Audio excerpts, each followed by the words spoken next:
There goes a saying, my friends. It is difficult to make a man understand something when his salary depends on his not understanding it.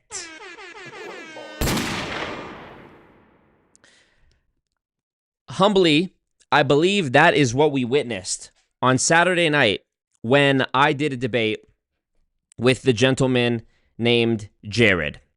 I very greatly appreciate Jarrod for leaving comments on my Instagram and YouTube videos to make it abundantly clear that he was interested in having a discussion with me, and I appreciate that he didn't flop on our appointed date and time, and I appreciate that he was not as interruptive as I've seen others be during our debates.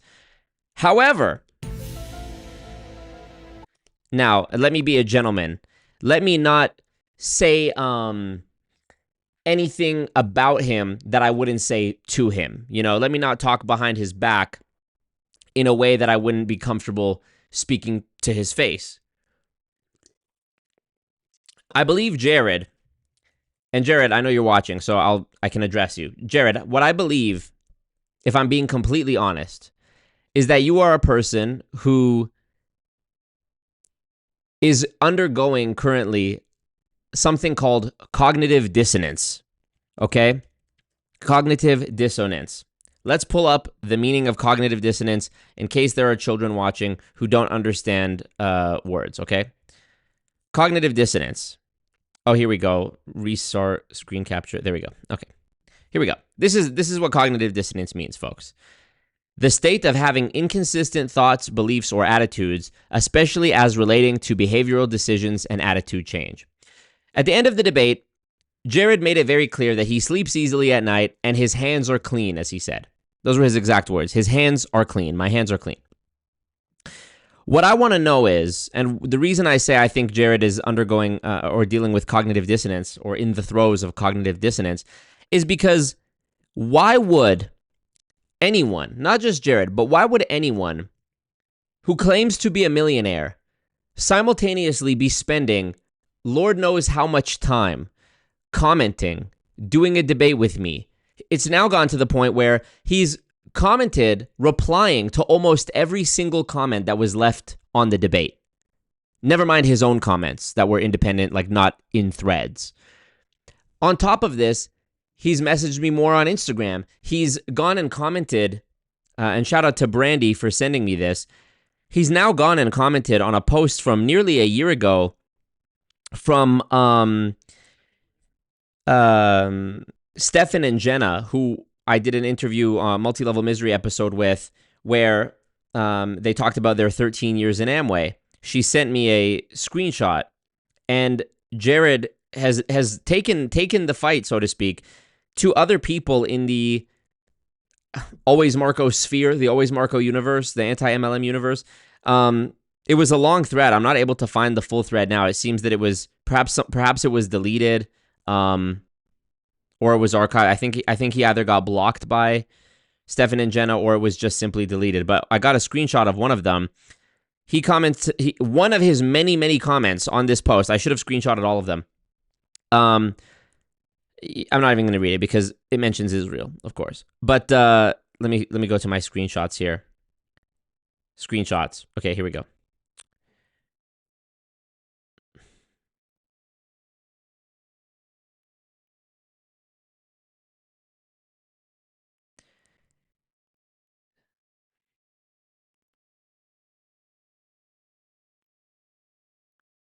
Okay. I actually want to do this. I actually want to look at some of the comments that he left responding to people on the debate. One thing that I wanted to address first and foremost, and wagwan to all you guys as well. I know I'm just getting straight into it today. I'm trying something new. We're trying something new. Marco. Wrong screen, wrong button. Okay, here's the debate. Let's pull it up. Let's pull it up upon the screen. Okay, here we go. Let's pull up the comments. Here we are. Here's the debate. Here's the comments on the debate, okay? 4 days ago, 8,000 views. Okay.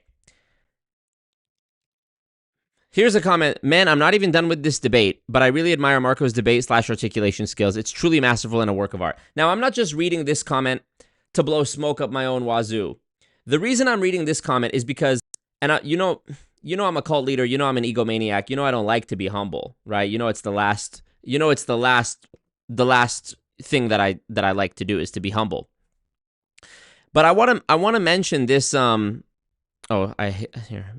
back the dono alert and the dono goal, which I hid for the debate. You know, support that boy with his legal costs. Holla at your boy. The reason I want to read that comment, that top comment, is because I actually think you guys are being too generous when you say stuff like this. Roy, thank you for joining the cult regional director. The notification didn't come up on the screen because I had the notifications muted on the screen. Sorry about that. But thank you, Roy. Congratulations. Welcome to the cult, Roy. Let me play the sound for you. And thumbs up the ting, of course. It's free to like. Click thumbs up on the ting. And I'll put that in the chat. Look, I actually think you guys are being too generous.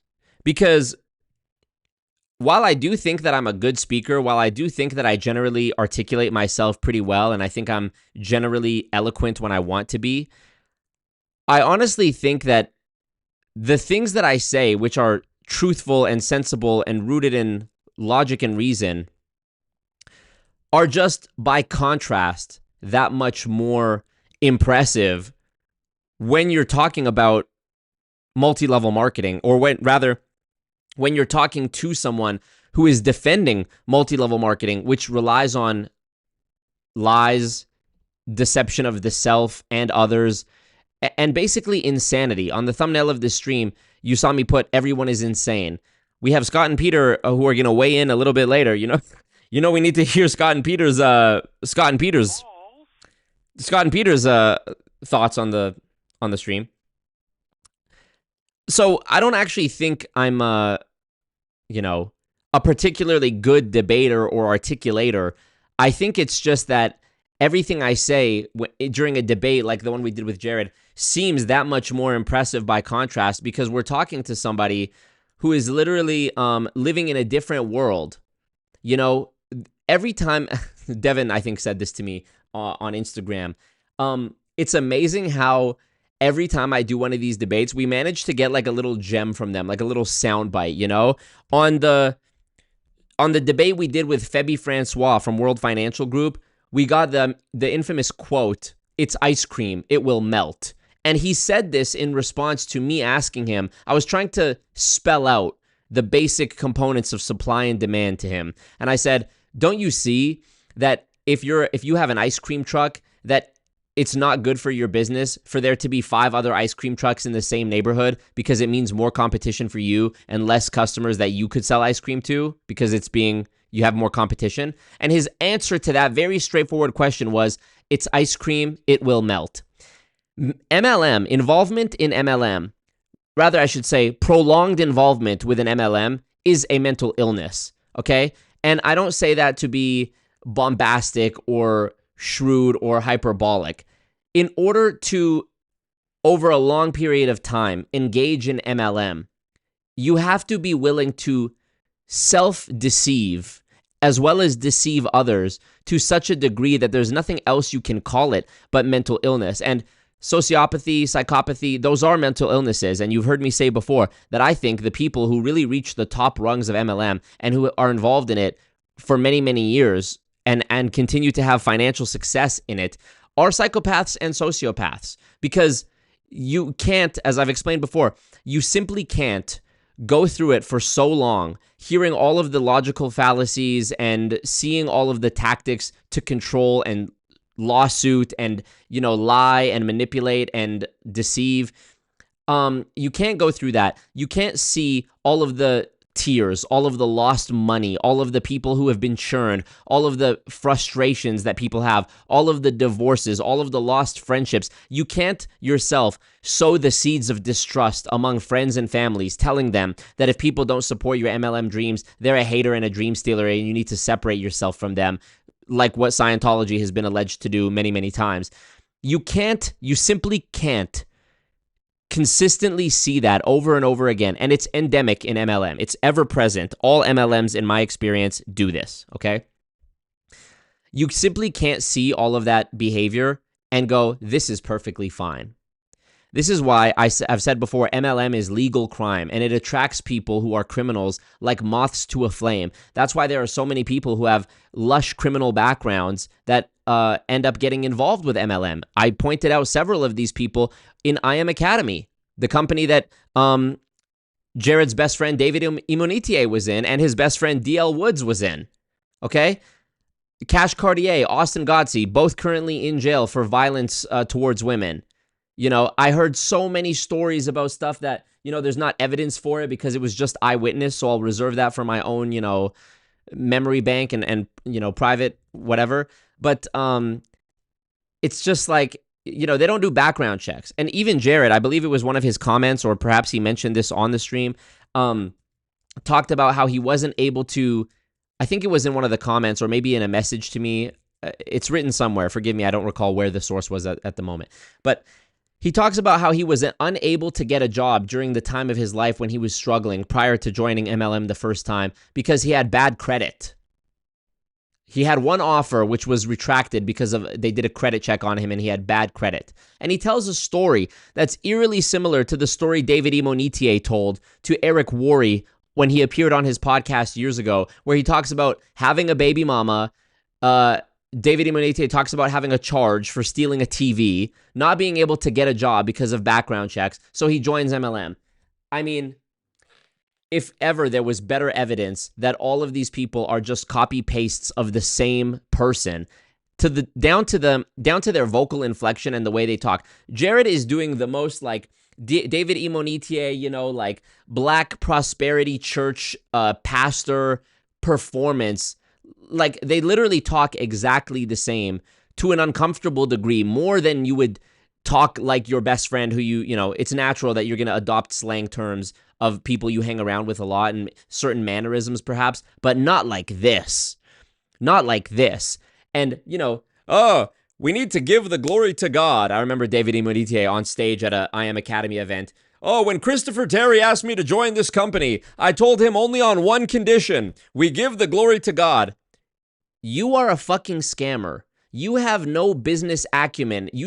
They just wear these tight, colorful suits and walk around with their head up and their chest out. Yeah, when I started in this business, you know, I was going through a really rough time and I realized that it's the mindset that... Shut the fuck up. Shut the fuck up. You know, it's so... It just boils my blood to see these people so oily, you know? It's like same thing with Patrick Bet-David, you know? They just drone on and on and on and talk about nothing. People have recommended before that when I do debates, I have them moderated, where there's a moderator and there's a question and the other person is muted. And when it's time for person one to answer the question, they have 2 minutes or however long. And then the other person gets a chance to answer and rebut. Okay? People have told me you should do that because when you put these confines, when you put these restrictions on the debate, it will really show whether they actually have something worth talking about or if they have some good points. The reason I haven't thus done that, and I am open to doing that, and I know there's plenty of people who would love to moderate, the reason I haven't done that as of yet is because I like the open format. I like letting these people talk. I like when I welcome Jarrod to the debate, and I say, take it away, and he goes on for 20 minutes. Same with Ray Bans, 20 minutes. They just drone on. They tell their whole life story. They say nothing of substance. They say everything and nothing at the same time. And back to my point about how we always end up getting a quote from these people, I think that's only really possible when you do this open format where you just let them talk. When I did the debate with Feby Francois, he said ice cream melts. When I did the debate with Ray Bans from Amway, and I said, Ray, if I watched 99 people jump off a cliff and fall to their death, do I need to also do the same in order to know what's going to happen to me? And what was his response? Imagine there's a pool down there. When I tell you involvement with multi-level marketing is a mental illness, you know, all you need to do to substantiate this is to look at the conversations I have with people who try to defend it. When I asked Dale Calvert, is the sky blue? And he said, I can't do this. I got a meeting in 45 minutes. You know, when I said to Jarrod the other night, Jarrod, most people in MLMs lose money. And he said, most could mean 30%. In what universe does most mean anything less than 51%? Most could mean 30%. You literally can't make this shit up. Grown men saying this nonsense. When Ray-Ban said, oh, imagine there's a pool down there. Well, you're just changing the entire premise of my hypothetical. The hypothetical wasn't, imagine if I jumped off a cliff and I didn't know what was at the bottom. I specifically said, imagine I watched 99 people jump off and fall to their death. And he said, well, imagine there's a pool down there. Well, you're just changing what I said. What I said, well, if there was a pool down there, they wouldn't be falling to their death. So you've just erased the thing I said and replaced it with some new bullshit.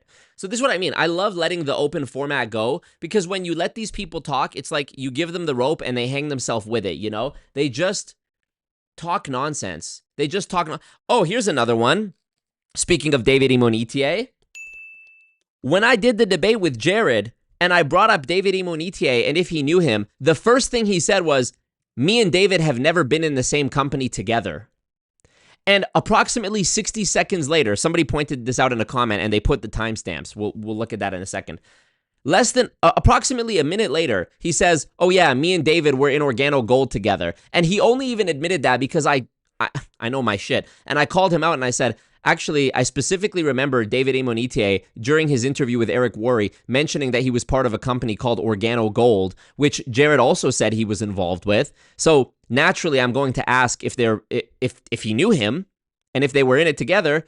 At first, he says we were never in the same company together. And then around a minute later, acting as though, you know, he didn't just put his foot in his mouth and get caught in an obvious lie. He says, oh yeah, we were in that company together. You can't make this shit up. Okay. Let's look at some more of these comments. Okay. Julie, halfway through, and it's amazing. It's clear that MLM is desperate and dying. Yelling the word legal over and over again and quoting non-existent FTC regulations is enjoyably bizarre. It's getting easier for consumers to identify and dismantle MLM scripts and spin. Awesome job, Marco. Settling in to watch the rest. Thumbs up the thing, by the way, if you're watching this, so we can get more people in here. Believe it or not, 20 minutes and 45 seconds is when his introductory babble ends and it actually starts. Of course, he didn't reply to that comment. Let's see. Hope says, his story at the end proves yet again, MLMs always get you at your worst time in life. Jarrod responds. Here we go. Annie, thank you. Annie appreciate donated you. 10 Canadian dollars. Annie. Marco, keep up the good work. Keep up the goon work. Am I right, Annie? Thank you, Annie, helping me with those legal costs. You know they pile up. Jarrod responds, thank God they were there to get me at that time because I was applying for jobs and being ignored and turned down for months at a time. This is the comment I referred to. I did get an offer from one company, but after failing their credit check when they conducted their background check, they retracted their offer. Now, like many others in the world, I'm physiologically unemployable in the traditional sense. Again, proving my point that not only do MLMs get you at the worst time in your life, but the people who end up becoming successes in MLM are people that have no real business acumen or work experience whatsoever. The one thing that they have become skilled at is babbling and bullshitting and saying things that are wrong, but with such confidence that people actually think it's true because those people who are listening to the yap are in an equally desperate position when they're listening to it. Nobody joins MLM. Brandon, you are a goat. You are the goat. Brandon C. just tithed 100 Canadian dollars to the cult. Wow, let's see what he said. When I die, I put my money in the cult. I really gotta put a couple scammers in they place. Really just lap every hun in the race. I really might tat, always Marco, on my face. Bars indeed. Wow. Brandon C., I mean, roll out the red carpet when you see Brandon C. in the chat, am I right? Thank you, Brandon. You're a legend. So generous. Brandon C., I got the privilege of talking to Brandon C. during one of the one-on-one calls that I launched one-on-one calls on my channel, on my website a little while ago. I sort of soft launched it. I haven't really gone into promoting it. But wow, I'll put the link in the chat if you're interested in that. But I got to chat with Brandon C. and such a great guy. Thank you, Brandon. Appreciate you. So yes, so not only do MLMs get people at the worst time in their life, but the people who are successes in MLMs continue to prove time and again that they actually have no business acumen. Jarrod is 41 years old, okay? He says he's been in MLM 21 years. You do the math. He's been in it since he was 20. How much substantial work experience could you actually have up until that point that this has become more or less your career? And you know what? I think the one moment, I said this in Discord, somebody asked me, I'll share it with you so you can see exactly what I said. Let me just change the source here to Discord. Okay, Discord, general. Join my Discord, by the way, if you're not in there. It's free to join, and we keep the party rocking in there. Okay, here we go. Let me pull it up. Properties, application, Discord. There we go. Perfect. Okay, so here's the comment. I was asked. Here we go. The question was, always Marco, from your experience, do these MLM members at that level truly believe what they're doing is good, or do they know they are scammers? Here's my answer. I said, it can be hard to discern this. I generally say that most people involved in MLMs have been misled to believe and do not have nefarious intentions. In Jarrod's case, he has been involved in MLM for 21 years, claims to be among the highest earners in the entire MLM world, and says his hands are clean. I think he has bought the BS and the false equivalences, yes, but I also got the sense that he knew deep down he was doing something wrong. Notice how he laughed every time I pointed out a fact that might be uncomfortable, as it is a reflection of a behavior he has likely executed thousands of times. Notice how he would agree, then backpedal, then agree again, then compliment me, then say I was snide and snarky. Thank you, Brian. Then compliment me again, and so on.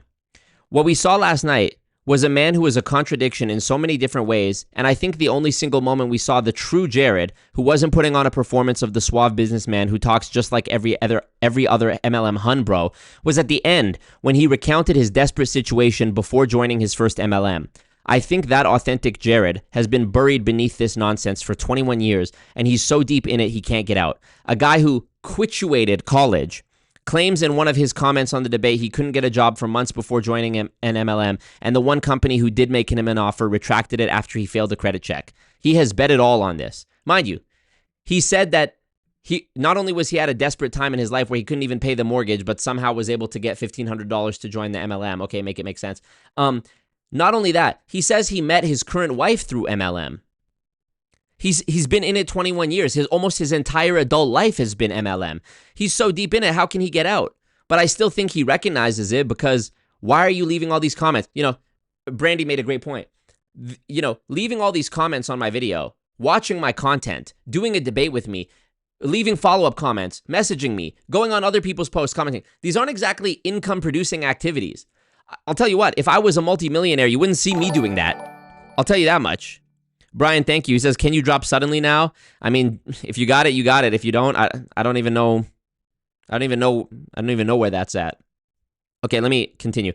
For him to admit to himself that he has been scamming this whole time would mean accepting that he has scammed hundreds of people, wasted 21 years of his life on a profession that isn't a profession at all, would be restarting with almost zero work experience and no reliable income, shedding the persona he has been cosplaying as for the last 2 decades, etc., etc. That's why he needs to deflect, laugh, talk over me, ignore the point, claim he's offended, and so on. Sorry for the long answer, but I hope this helps.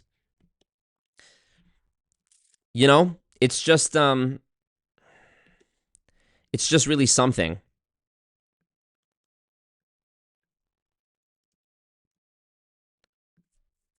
Go back to Google for a second, or back to YouTube. Okay.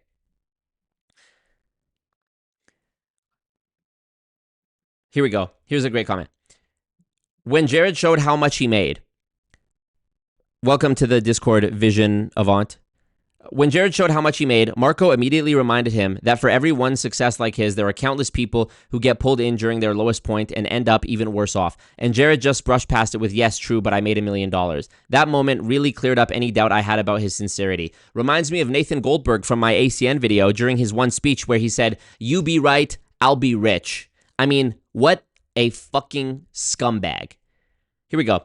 Yes, I brushed past it after a 2-hour conversation about the legality and legitimacy of multi-level marketing. People fail at every endeavor and some succeed. It's life. So even 2 days after the debate, Jarrod has not digested what I said about the fact that even things being legal don't make them ethical. And someone took issue in the chat with me using in the comments with me using the analogy of slavery, saying that it wasn't an appropriate analogy. Thank you, we 33 kid. Drop a 10-second verse. I never fucked Dwayne, I never fucked Drake. All my life, man, fuck's sake. If I did, I'ma naj with him and let him eat my ass. You get me. Thumbs up the thing.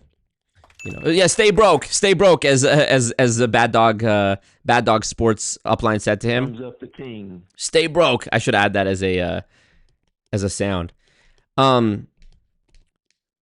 When I used the slavery analogy, let me actually find this comment because I really actually had something to say about this comment. Let me pull it up here. There's a lot of comments on this. Slavery. Here we go. Okay, here we go. Frenchie Raw in the comments says, I disliked it because I thought it was stupid. You have to let go of the slavery analogy. It really undercuts your otherwise legitimate argument. Thankfully, the goons are so smart and know exactly what I'm thinking that I don't even have to respond. Bam and Nick did a great job for me. He says, you have to ignore the visceral idea or memory of slavery and understand the point that the government can be incentivized to support and uphold immoral institutions. It's quite literally the best analogy to make, as it's the worst thing any government has upheld as legal, but was unequivocally immoral, bodied.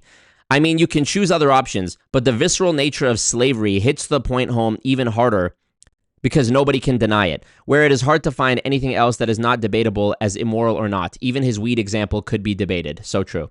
And Brandon C. Goat adds, just to add to your point, there's 50 million slaves today, more than any other time in human history. There is absolutely a slavery problem in this world. And when I bring up that absolutely bulletproof, ironclad point, what does Jarrod say? Well, he goes into some long-winded thing about the African slave trade. To which I then say, slavery goes back way further than the African-American slave trade. Egyptians enslaved Egyptians, Africans enslaved Africans, and so on. And we just breeze past it. You'll notice if you actually watch the debate, he truly didn't refute or argue against any one of my points. And this is why a couple of your comments were like, this is the most formidable debate opponent you've had. This is the best opponent you've had. What are you talking about? Look, you know I love the goons. You know I love y'all. But some of you are tripping. First of all, to say that this person is the best opponent I've had so far simply means they did a better job at waffling and deflecting than anybody else. It's not exactly a compliment. To say that they're the best person I've debated really means they're the worst person I've debated because they haven't actually engaged with any of the arguments. They'll go off, they tell stories, they make analogies that are complete false equivalences, and then when I bring up an analogy, they accuse me of it being a false equivalence or being apples to oranges. You know? So, you know, just like when I pulled up the ChatGPT thing about Vima, he was like, oh, be careful with ChatGPT. After the debate, he sends me a ChatGPT summary about the legality of multi-level marketing.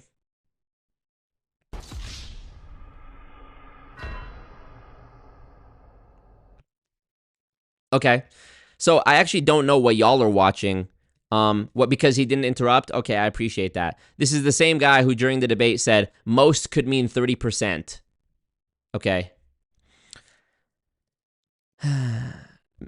Nega Nova says, Marco refuted your points on legality and legitimacy several times, and your only response was to repeat the same non-answers. When asked why MLMs require recruits to buy the company's own product, a rule normal businesses don't have, you admitted you didn't know, and simply repeated this was the legality that was explained to you. It's not a defense, it's evasion and a lack of critical thinking. Exactly. Using legality as a buzzword doesn't address valid criticisms. Dismissing it as all people succeed and fail in life ignores the reality that MLMs target people at their most vulnerable and profit from their losses. That's not the same as someone failing at a normal job or business. It's systemic exploitation. Let's see his answer. This is a fair criticism. MLM companies have evolved from that disposition. No, they haven't. There is now separation in many companies that doesn't require a new person to purchase a product package in order to become an independent contractor. This is also a non-answer because even that technicality of not requiring a purchase, it means nothing because the compensation plan, if you actually want to make money and advance through the ranks, still depends on recruiting, endless chain recruiting. Some I've seen either pay a small license fee or no fee at all in order to have the real resale rights to promote a company's product or service. Okay, resale rights. again, I talked in the video about how some MLM companies have it doesn't cost anything to become a distributor, but in order to become an active distributor, you need to have this much PV or this many recruits. Legality is not a buzzword for me. It's the foundation of my argument based on the description from the FTC that Marco oftentimes quotes. They have decided that the MLM business model is legal and legitimate. It's not the same as a pyramid scam. Incorrect. The FTC's page is incorrect. The FTC is a government organization, which, by the way, notice how he loves to quote the FTC when it benefits him to say MLM is legit. But when I point out that the FTC themselves have written most people in legitimate MLMs lose money, and the FTC has never named one MLM that's doing it right or that is legitimate, and the FTC can't seem to discern the difference between an MLM and a pyramid scheme, and so on and so on. Notice when I do that, he says, oh, these are just a bunch of people in an office, or whatever he said about to undercut the FTC. These are just a bunch of people behind computers. They don't know. But when it benefits him, or when he can use it, he loves talking about the FTC. And this reminds me, I want to bring up a video, which if you've been following me for a while, you've probably seen it. But if not, let's pull it up. This came out 4 years ago. I was much skinnier. I'm going to show Jarrod because I talked about this video in our debate. And I said, I have a video on my channel where I use a whiteboard and math. Mind you, remember he said that some of my arguments were illogical, or that however many of my arguments were illogical. What's more logical than math?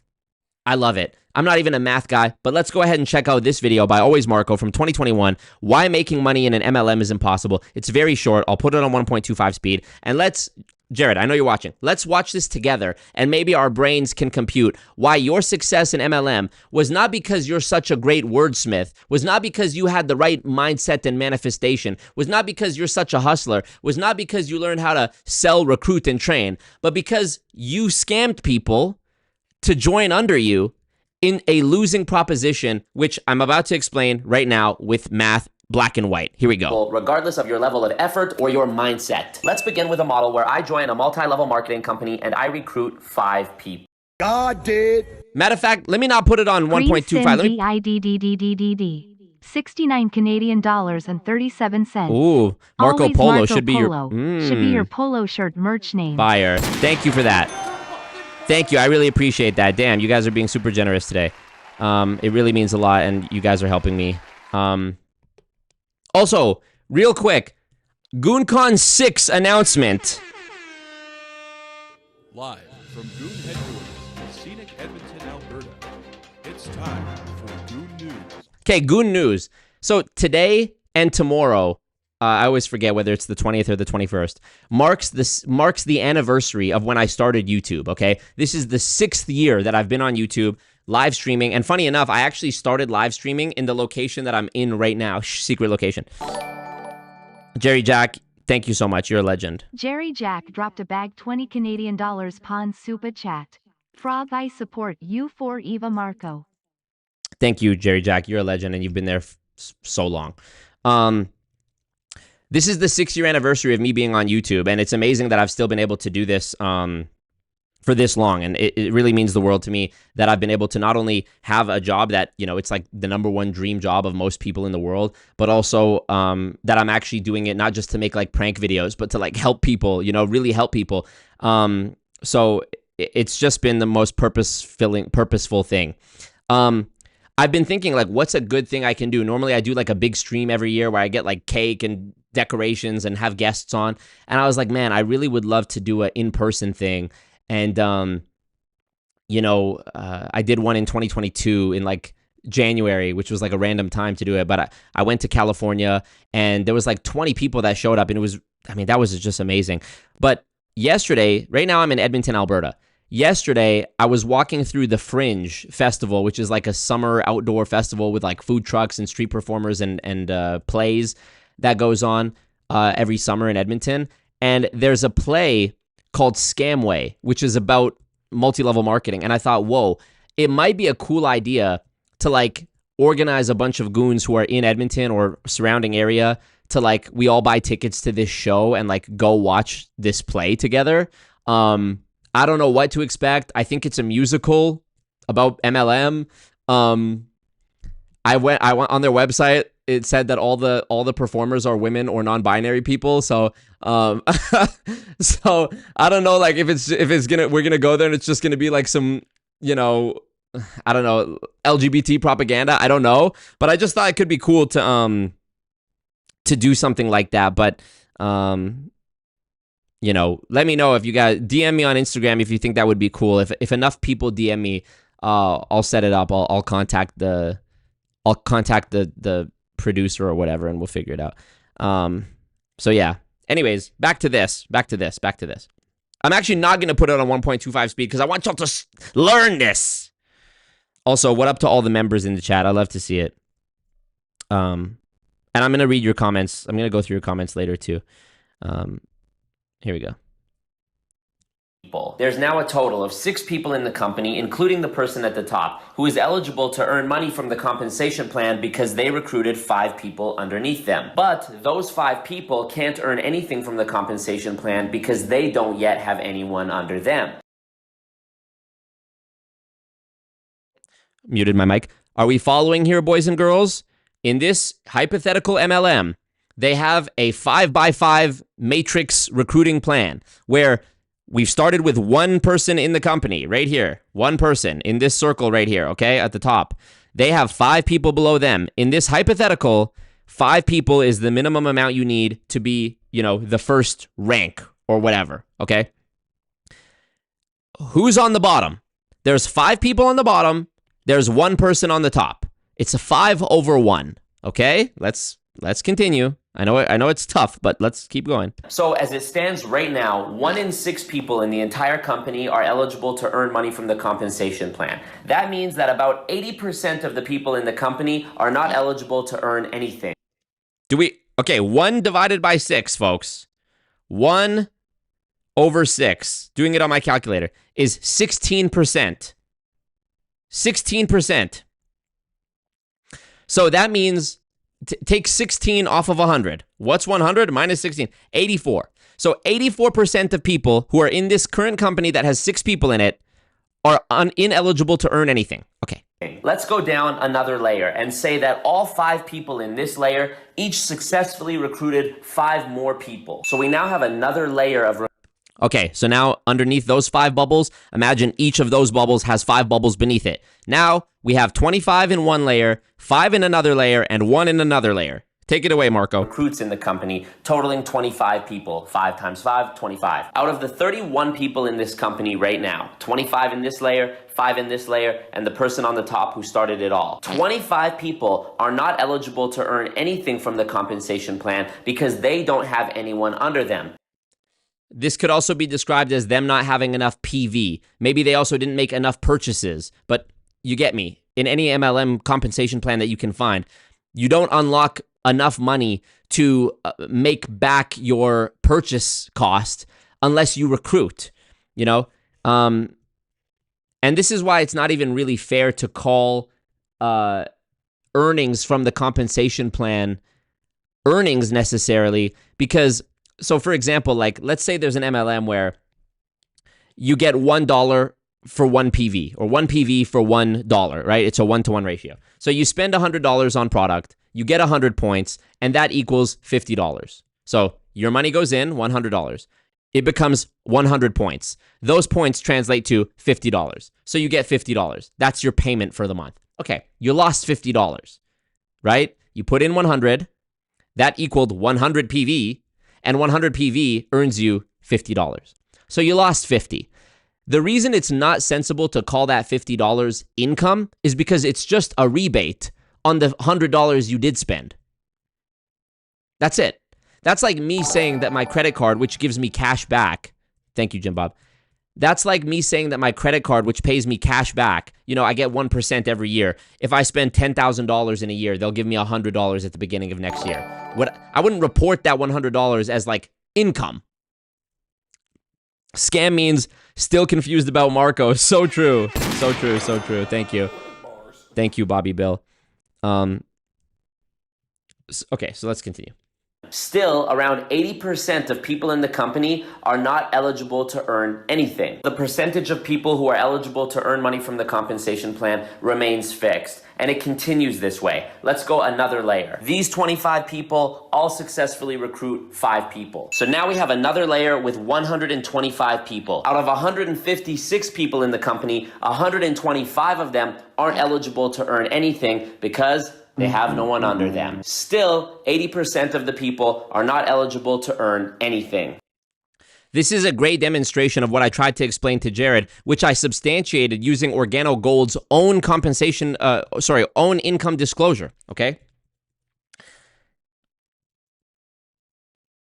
In this example, a minimum of 80% of people have to lose by virtue of the design in this hypothetical one, okay?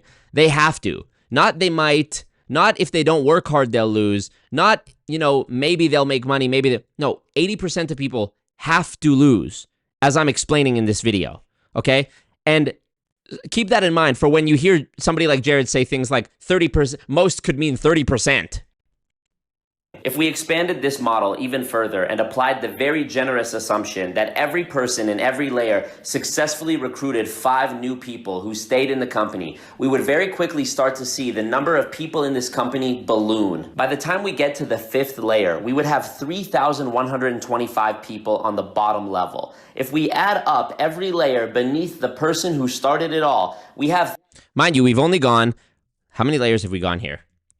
1, 2, 3, 4. We're only at the 5th layer, and already we have over 3,000 people. 3,905 people in the company. Out of 3,905 people, 3,125 on the bottom layer are not eligible to earn anything. Still, the vast majority, 80%. The next layer up of 625 people, or 16% of the total number of people in the company, will also lose money because they each only have 5 people underneath them, which means they're only gonna be eligible for the lowest available bonus the compensation plan has to offer. In an MLM, having 5 people under you is not enough to make the riches that they tell you you're going to make. Plus, we still have to factor in the monthly fees that these people are paying and the amount of time that they put in to recruit those 5 people. When you consider all of that, they are nowhere close to breaking even. So 80% of the people are not eligible to earn anything. 16% are making so little that they're still in the red. What about the next layer up? I mean, do I even need to fucking continue? 96% of people we have already accounted for through basic math. 96% of people have to lose money. But let him continue because he's on fire right now. He's spitting. And this is a short video, so let him explain how even more than 96% of people are actually going to lose money, even in the 3rd layer. 125 people in the 3rd layer. Well, if 96% of people in a company losing money wasn't enough to show you that this is a scam, this layer of 125 people is also going to lose money. Based on the number of recruits in the downlines of this 125 people, it actually looks like they might start making some money. But wait, the CEO of the company who started it all just decided that in a few weeks, there's going to be a big company-wide event in Texas, and you absolutely cannot miss it. There's going to be celebrity appearances. There's going to be musical performances. There's going to be speeches by all of the top mentors and leaders in the company, and you absolutely cannot miss the knowledge that the elders are going to bestow upon you. Now, let's say you're in this layer of 125 people. Now you have to figure out how to get from wherever you live, let's say Florida, to Texas. You have to figure out your flight. You have to pay for a hotel. You have to pay for your Uber or other form of transportation, your food. Plus, you have to pay for the ticket to the event itself. Based on what MLMs typically charge for their events, you're going to be paying anywhere between $300 and $500 USD for one ticket to this event. You can see how quickly and easily these costs are gonna eat up the money that we're making from the compensation plan. Members of this layer are also encouraged to buy tickets for the members of their downline who can't afford it. There's a couple reasons for this. Firstly, paying for the tickets of your downline is a great way of holding something over their head in the future and guilting them if they ever express doubts about the company. Secondly, getting your recruits to this event where they're undoubtedly going to listen to hours upon hours of mindless motivational babble from the top leaders in the company is a great way of reinforcing the doctrine of the company and making sure that your recruits are even more motivated next month to get out there and recruit more people who are going to contribute to your downline. downline. Thirdly, paying for your downline's tickets makes you a good leader, and it shows your upline how committed you are and how much you believe in the system. So now any profits that this layer of 125 people was hoping to make is very quickly and easily relinquished back to the people at the very top of the company who are throwing this event. And that's just for one event. Typically, big MLMs put on these mega events once every couple of months at least. And we haven't even talked about the additional materials that the top people in the company... Tool scam incoming. Tool scam alert.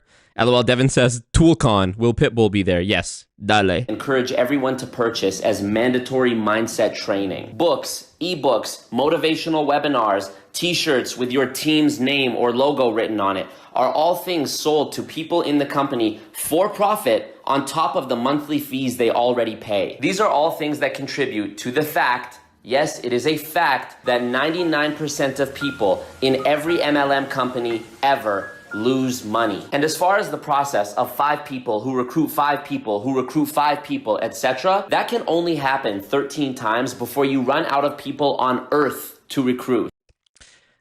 This includes babies, the elderly, the homeless, and people in parts of the world with no electricity or running water. Multi-level marketing is just one name that these cult-like pyramid schemes use to disguise themselves. They also call themselves network marketing, peer-to-peer marketing, direct sales. Always do your research beforehand so you know what you're getting into. Thank you for watching. I mean, thank you, Beetlejuice. Appreciate you. I mean, we bodied them. We bodied that.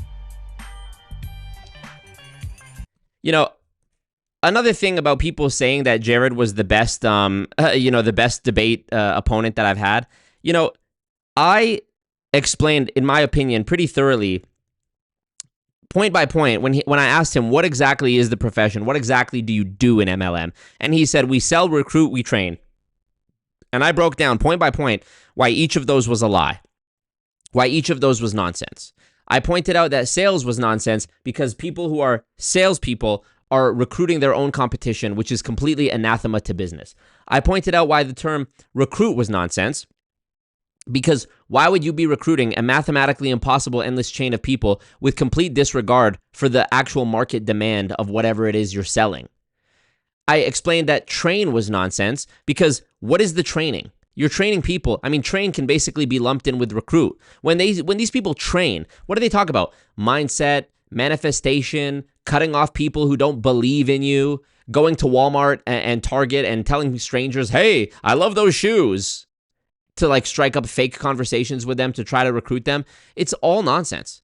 It's all nonsense. And I mean, if you want to, if you want to prove any of this, the MLMs all snitch on themselves, by the way. If you want to figure out if an MLM is actually just an endless chain recruiting pyramid scheme, which suffers from the same mathematical shortcomings that I just explained in that video, go look at one of their compensation plans, which are publicly available, and you'll see they have an actual diagram of a pyramid, of a bubble, a circle with 3 circles underneath and 3 circles underneath that. Okay. If you want to see that the majority of people in these companies lose money, go to the company's own income disclosure statement, which shows that the majority of people lose money, or they'll report an average. And then you can do the math in reverse to see, okay, well, how many people are in the company? What percentage of people are at that top rank where they actually make money? Thus, how many people are actually losing, etc. What's the monthly cost to be in? I mean, Pawn super chat. As a high school math teacher. Thank you, Anna Marie Fella. You're a legend. OG Goon right here. Knowledge. Go do this. Go look at their income disclosure and see that they themselves admit that most people lose money. Okay? They tell on themselves. The data is there. You know, if you could go manually, just like the by the way, I put notes. I put links, in the description of this debate with Jarrod, where you can go and look. Here, look, Vima shut down for being a pyramid scheme. I sourced where I got that from. Here's the actual FTC. It's loading. Here's the actual FTC. Vima agrees to ban on pyramid scheme practices to settle FTC charges. Okay, so they were a pyramid scheme. All right, how about this one? Here's the letter from Lois Greisman to Peter Marinello and Joseph Mariano, where I talked about the FTC clarifying their position that there is no minimum or primary source test for determining, where is it? It's in this one, primary. Here we go. Lois Greisman says, I express my concern that FTC staff's position in the 2004 letter has been repeatedly misinterpreted to assert a primary source test for determining whether a company operates an illegal pyramid scheme.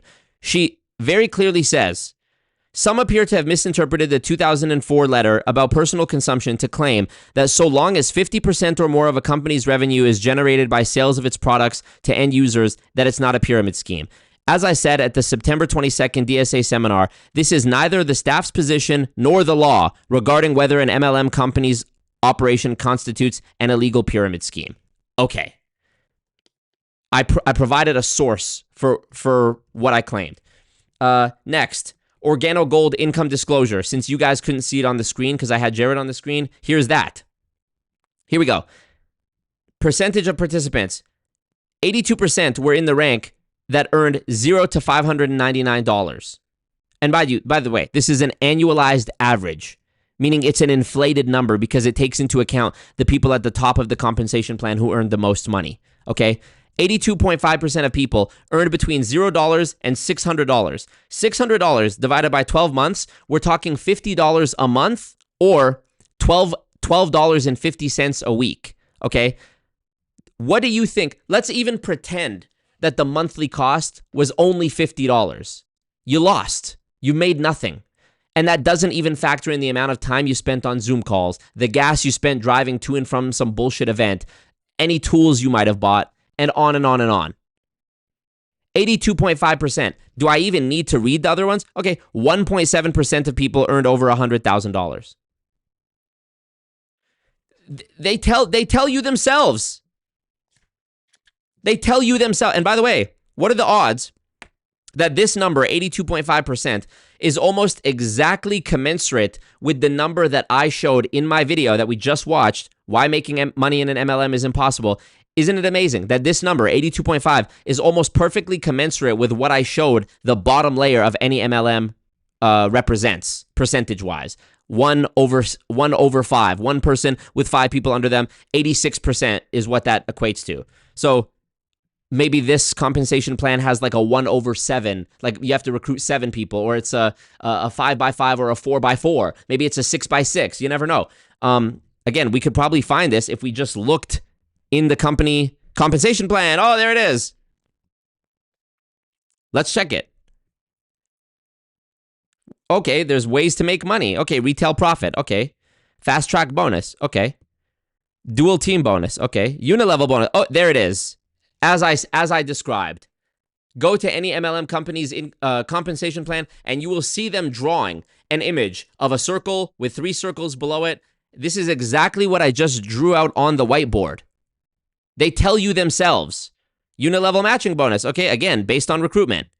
Generational bonus, based on recruitment. Here they're doing it with gears instead of with circles. Very clever. Global pool, global bonus pool, the ultimate reward. You are encouraged to reach beyond your dreams and qualify in sharing 3% of total worldwide Unilevel commissionable volume.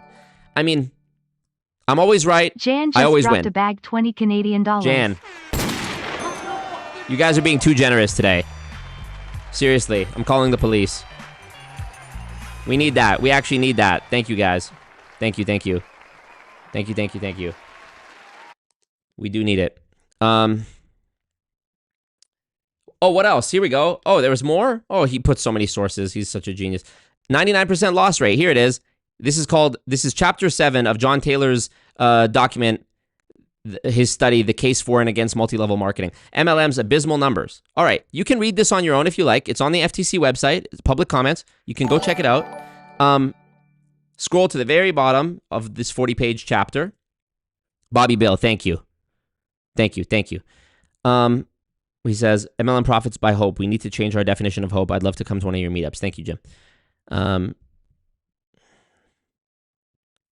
There's also, here it is. Here's Appendix 7B. This is a list of all the MLMs whose compensation plans have been evaluated by John Taylor as of January 1st, 2011. We just looked at OrganoGold's compensation plan, and we were able to look at their income disclosure and their compensation plan and determine most people lose money. That's what this whole chapter is about. I have a sneaking suspicion that if I type ORGANO, oh, there it is. OrganoGold, right there on the list. OrganoGold, even back in 2011, was determined to have a 99% loss rate. Look at this list. Look at this list.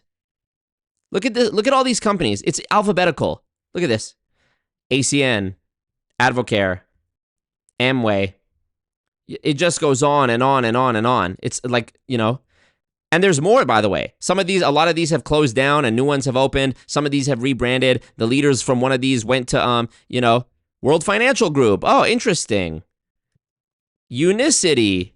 Right there. Unicity. Huh. Almost like I'm always right. Almost like I know exactly what I'm talking about. 99. Type in the word 99. Here we go.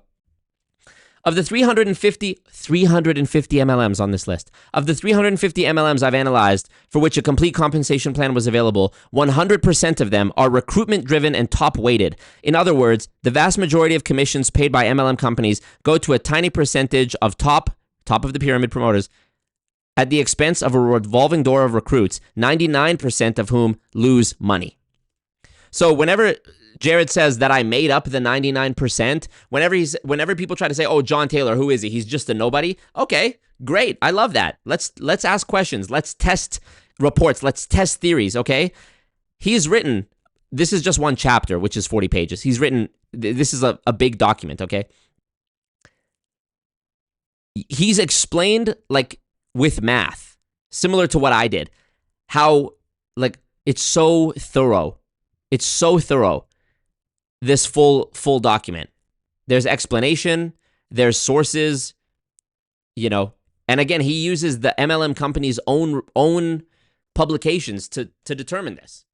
So if you say he's making it up, if you say I'm making it up, you're also saying that the MLM companies that you're trying to defend are making it up, because where did we get the information from in the first fucking place? Okay. Moving on. Thumbs up the ting, by the way. Thumbs up the ting. Thumbs up the ting. Thumbs up the ting. Okay.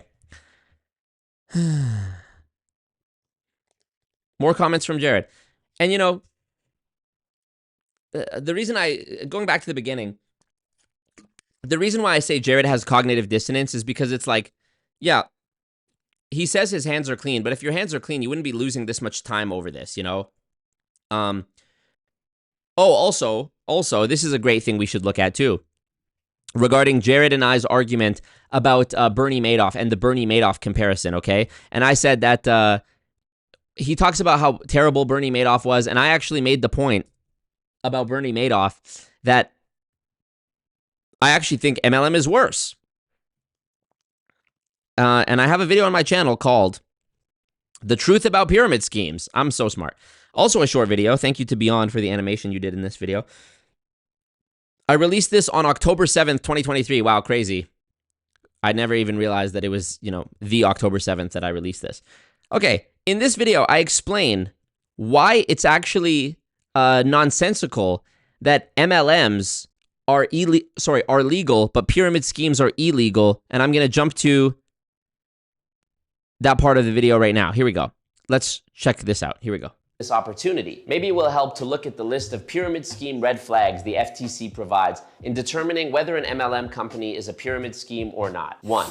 Promoters make extravagant promises about your earning potential. Stop. These promises are false. 2. Promoters emphasize recruiting new distributors for your sales network as the real way to make money. Walk away. In a legitimate MLM program, you should be able to make money just by selling the product. 3. Promoters play on your emotions or use high-pressure sales tactics, maybe saying you'll lose the opportunity if you don't act now and discouraging you from taking time to study the company. Leave by the nearest exit. 4. Distributors buy more products than they want to use or can resell just to stay active in the company or to qualify for bonuses or other rewards. If you see this happening, keep your money. I've been making videos for almost 4 years about multi-level marketing companies, and in every single one of my investigations, the 4 red flags of an illegal pyramid scheme have shown up multiple times each. So let me get this straight. In a Ponzi scheme, all I had to do was hand over my money and wait for my return. But in an MLM, I not only have to hand over my money, I also have the burden of trying to sell stuff and pay for monthly fees and product orders and recruit other people to do the same. And most people make no money anyways. And yet Ponzi schemes are illegal, but MLMs are not. The Bernie Madoff Ponzi scheme that I talked about earlier took decades to accumulate and was estimated to be worth $64 billion when it was discovered.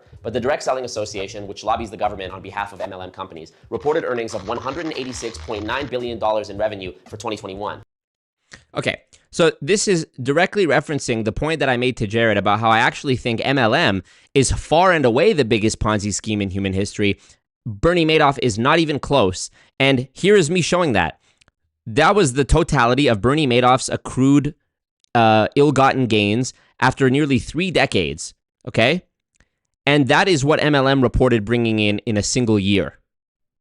It's easy to imagine that the total amount generated by multi-level marketing since it was first invented is well over $1 trillion. The truth is, multi-level marketing, sometimes called network marketing or social selling or referral marketing or direct sales, etc., is a made-up term used to disguise what they really are. MLMs are pyramid schemes. And what are pyramid schemes? Ponzi schemes with extra steps. There you go. You can go watch that full video if you really are interested. I think it's a great video. And again, shout out to Beyond for the amazing animation that he did. And then I go on to talk about how there's a whole apparatus of political corruption that that plays a role in this, like Trump being a paid spokesperson for ACN. And then when he became president the first time, he made Betsy DeVos of Amway, of the Amway family, the Secretary of Education. I talk about how Kamala Harris, her husband, Doug Emhoff, was working as a lawyer at the law firm Venable, which was one of the law firms contracted by Herbalife during the time that Kamala Harris was the Attorney General in California. If you've seen the documentary Betting on Zero, you know that Kamala Harris had the opportunity to prosecute Herbalife for being a pyramid scheme and didn't. And we can only speculate as to why that is. But yes, her husband, Doug Emhoff, was a lawyer at the law firm, at one of the law firms that represented Herbalife. Coincidence? Maybe. Speculate this was the reason why she chose not to invest public attention. Herbalife. There's an article here. Why did Kamala Harris let Herbalife off the hook? That's from 2019. It's a, yeah. There's a deep web of political bribery, essentially.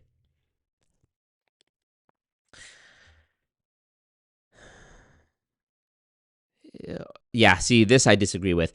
Not gonna lie, this might be the best debate you had yet, and I'm still not done. This is the toughest opponent you had just yet, TBH. I'm learning so much. What do you mean, the toughest opponent? This is a guy who said most could mean 30%. I mean, yeah, you know what? Maybe that is my toughest opponent, because compared to some of the fucking nonsense we've heard in these debates, yeah, you might be right. His belittling, laughing as you're talking, rebutting his perspective is not delivering the unworried attitude he thinks it is. Bro is rude and unlikable. It always blows my mind they can finesse and trick so many people.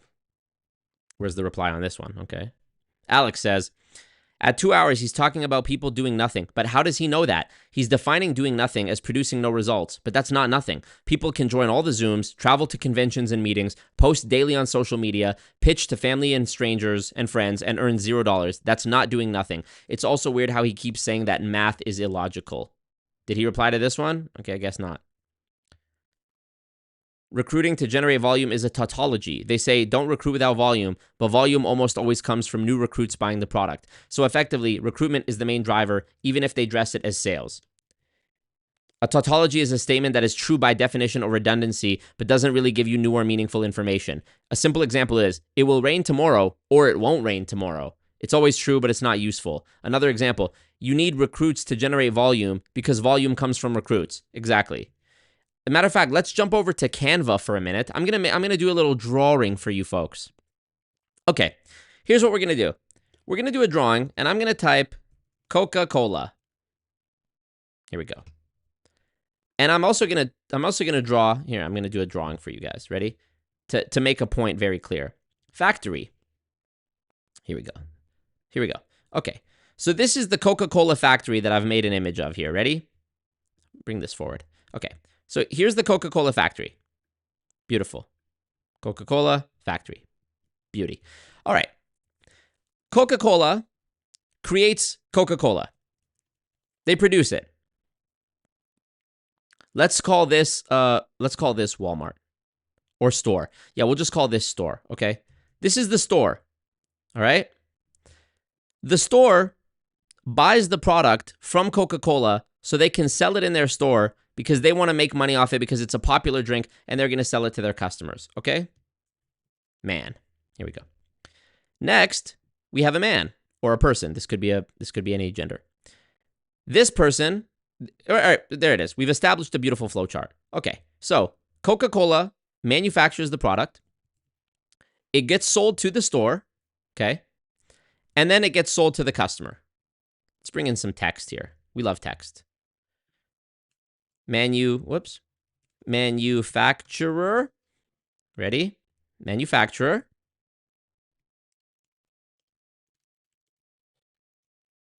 Retailer.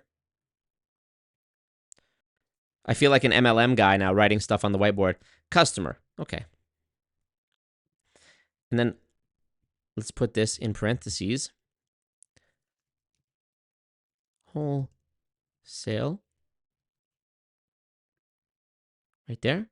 And then here we'll put retail. Beautiful. Here's a simple, beautiful drawing. Coca-Cola creates the product. They're the manufacturer. They sell the product wholesale in bulk quantities to the retailer, which is this store. The retailer then retails it, you see what I did there, to the customer. Once the customer buys the Coca-Cola, let's show the Coca-Cola going over to there. The retailer got it. Now it's going to the customer, okay? Once the customer buys the Coca-Cola, the transaction is complete. The store has made their money because they obviously marked up the cost of this Coca-Cola once they got it from the manufacturer. So manufacturer sold it here. Let's say they sold it to the retailer for $1 per unit. Boom. Cha-ching. The retailer bought it wholesale for $1. They need to make a profit though. Let's say they sell it for $2. The customer buys it. Cha-ching. Customer buys it for $2. The retailer has made $1. And let's say that the manufacturer, their actual manufacturing cost was only 10 cents. So they made 90 cents by selling it wholesale to the retailer. And the retailer made $1 because they sold it to the customer at a markup. Economics, we're learning. Yay. All right. Let's do another example. This is going to be an MLM. Okay. So here we go. This is going to be Skinway. We'll call it Skinway. Okay. This is going to be Skinway. Skinway. MLM. Here we go.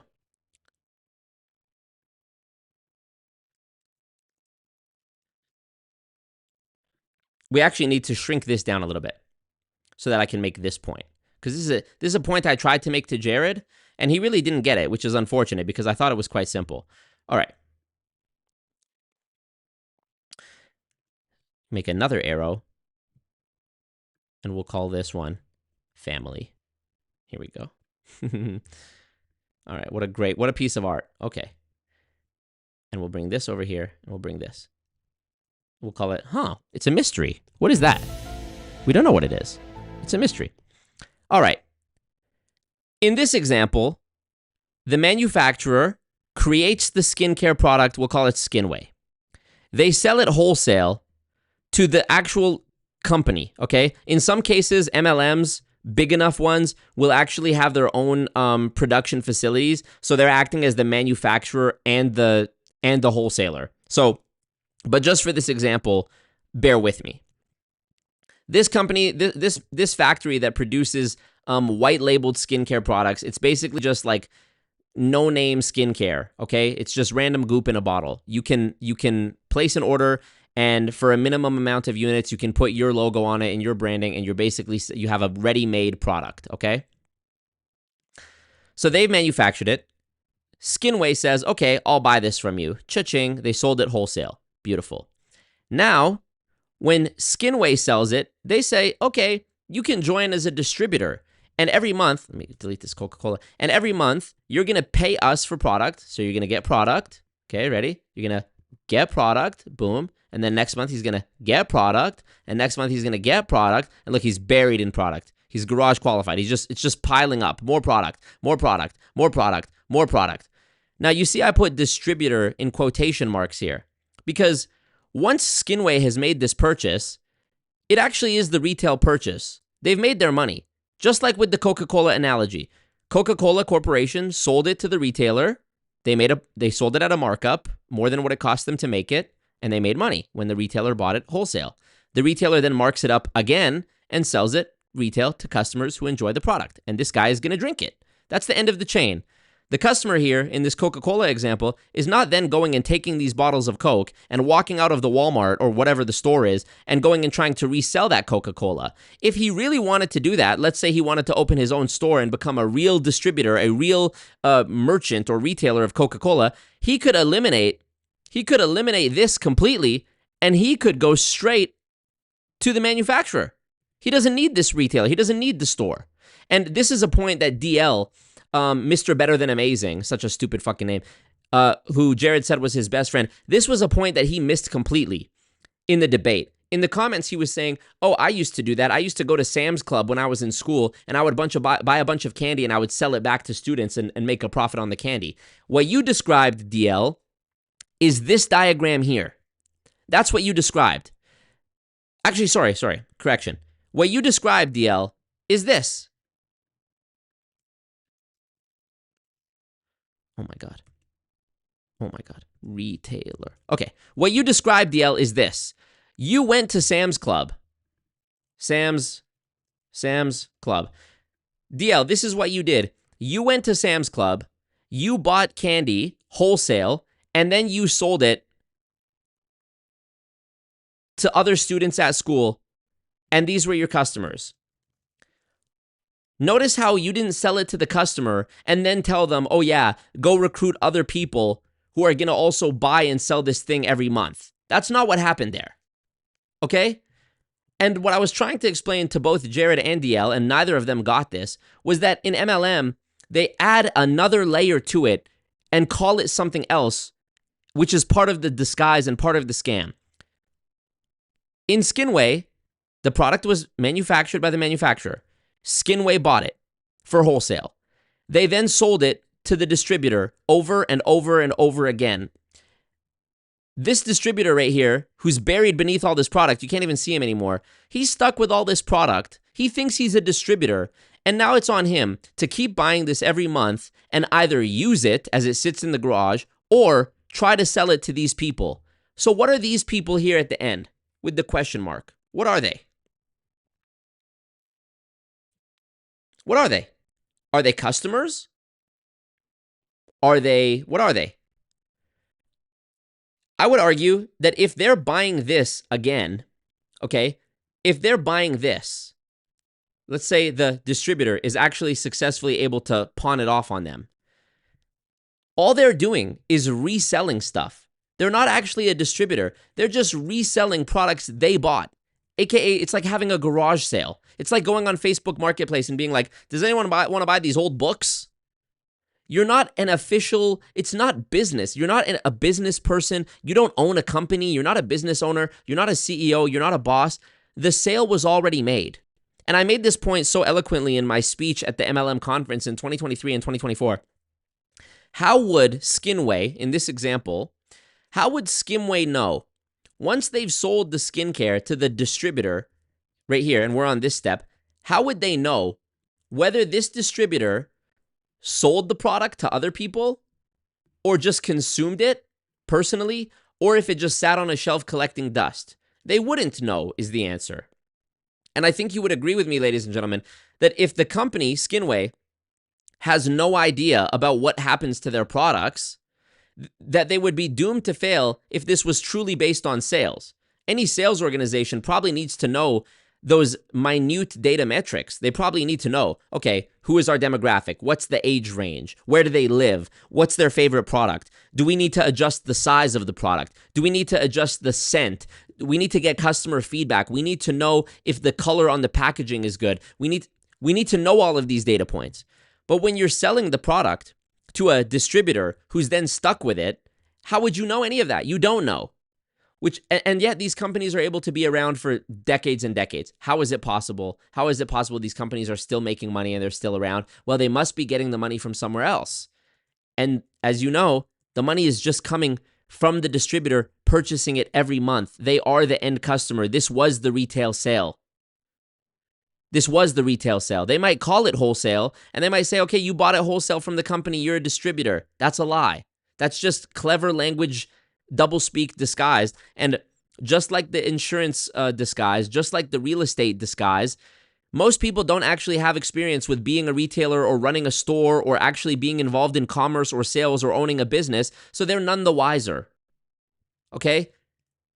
If you actually had experience, you would know this is nonsense, which is why it was so shameful that DL Woods, Mr. Better Than Amazing, in the chat was like, I used to do this. I went to Sam's Club. Okay, you yourself did it, so you know that this isn't what this is. You went straight to Sam's Club, got the M&Ms, and resold them. Boom. It went wholesaler, distributor, or retailer, and customer.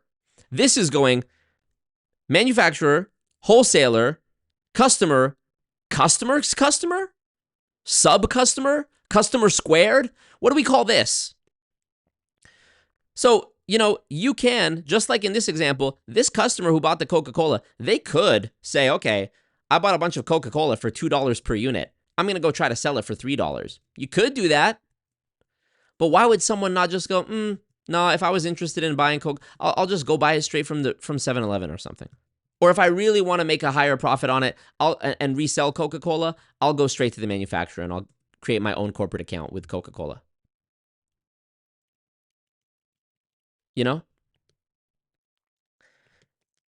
Again, it's completely anathema to business. It's completely antithetical to real business. Everything they claim, whatever they say, the truth is the opposite. Everything they say, everything they claim in MLM, the opposite is true. Okay?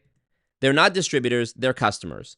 And those customers are not actually customers because these people who are purchasing it, who may be so pressured as to buy this overpriced skincare, because mind you, it's been marked up one time from here to here. It's been marked up 2 times from here to here. And now it's going through a third markup here. That's why a lot of these MLM products become so over expensive. The MLM shampoo is way more expensive than shampoo you can go and get yourself at the store because it's being marked up so many more, more times. Okay. These people who bought it, I wouldn't even call them customers because in my experience, their purchase of these products is not informed by a genuine demand for the product. It's informed by their loved one right here, their brother or husband or nephew or whoever, trying to pawn it off on them and saying, support my business, which is, again, a lie. Think about it. How would these people here, how would they have heard of the product if not for a close friend or family member being a distributor for the company? They don't advertise on television. It's not sold in stores. How would they even have heard about it? The companies brag about not spending money on traditional advertising.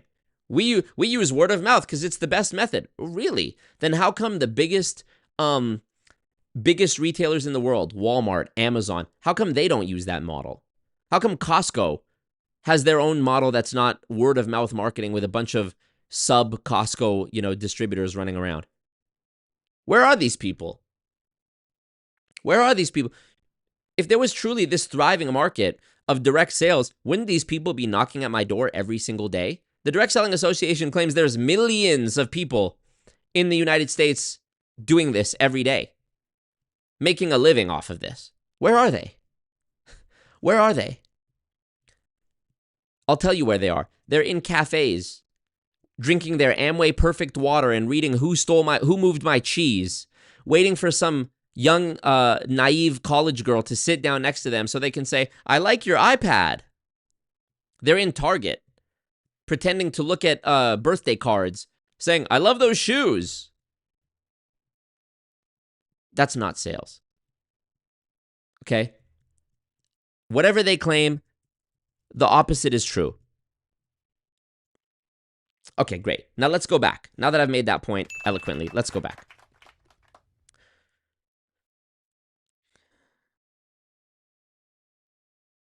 The beginning of the conversation was really interesting because he's clearly watched some of the content and could even recite several anti-MLM talking points, yet refused to connect the dots even when presented to him plainly. It's especially sad because the beginning of the debate had me thinking, wow, I've never seen someone so close. But as the conversation went on, it became more and more clear that he was being obtuse rather than brainwashed. Yeah, as I said,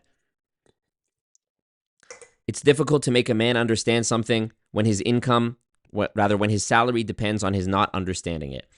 Critter, what up? Specs, what up? How much is it to like the stream? I don't know. I think it's pretty expensive. Devin asks, this is a legit question. Could the MLM be forced to require the distributor to prove that different people bought the product, like make them buy it through a specific provable platform? They would die fast.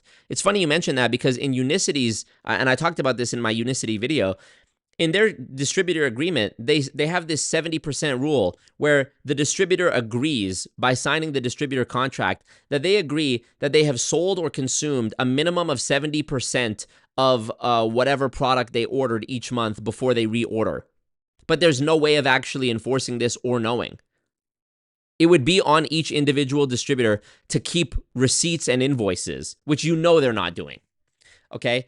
And also, it would depend on the MLM actually, on Unicity actually requiring, like, that they produce these documents, which, of course, we know is also nonsense.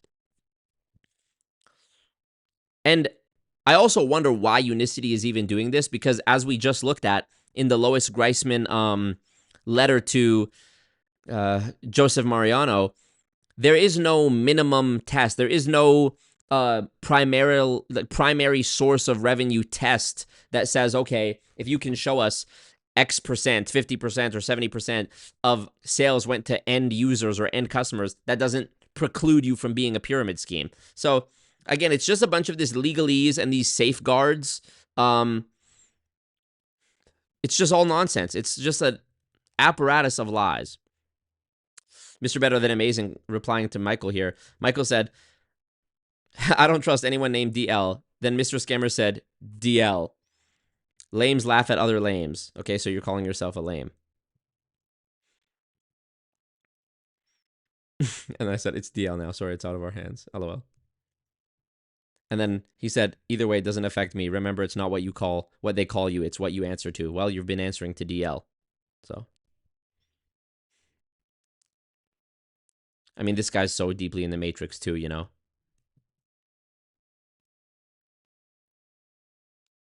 Exiting the Matrix. Oh no. Please, DL, don't do this. Oh my god.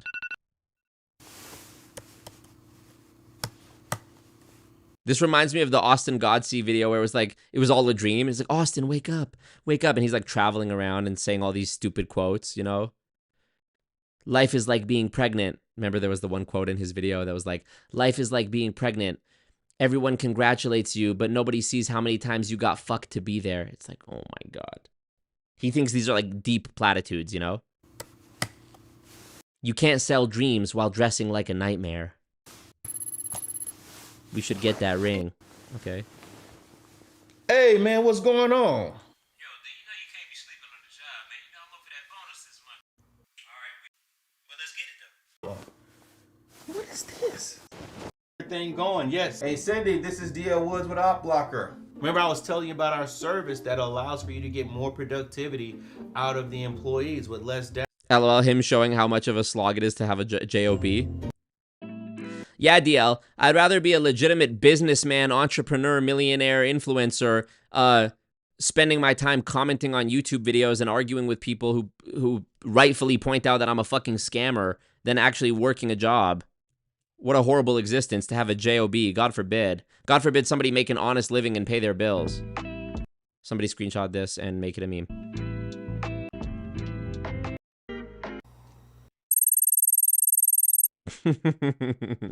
Taller in person. You look way better Oh my god, this is so fucking bad. than you do on the webcam. Okay, hey, we don't even gotta be here. We I gotta don't expect have time for any of that. I'm just saying I can take you over here. No, thank you. The guy you've been looking for, he sent me to you. My dad? No, he believes in you, and I do too. Who? LOL, my dad. So funny. His name is Morpheus. Oh no! Keep your eyes on the prize and you'll see the prize. David Imunite, such a bore. Oh no, he's gonna meet Morpheus now. That ain't Morpheus, that's the Quavius right there. Is it him? Is it him in just a different costume?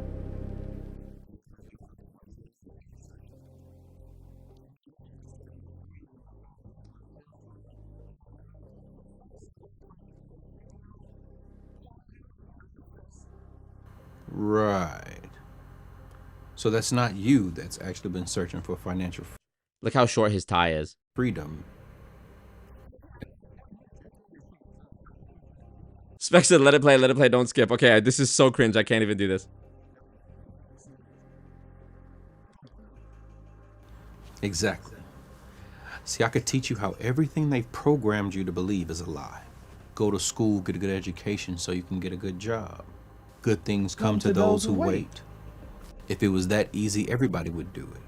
If it looks too good to be true, it probably is.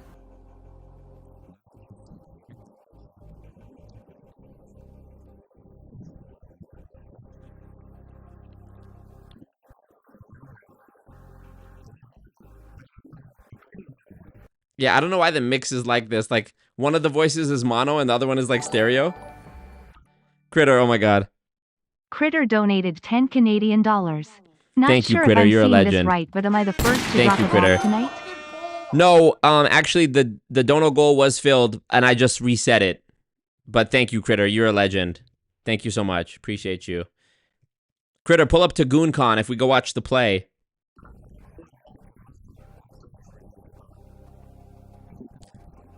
Oh my god.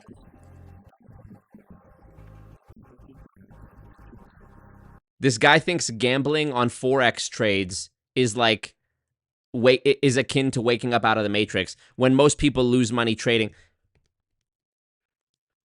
What percentage of people who trade Forex actually make a profit? Let me ask ChatGPT. Let me actually ask ChatGPT this question.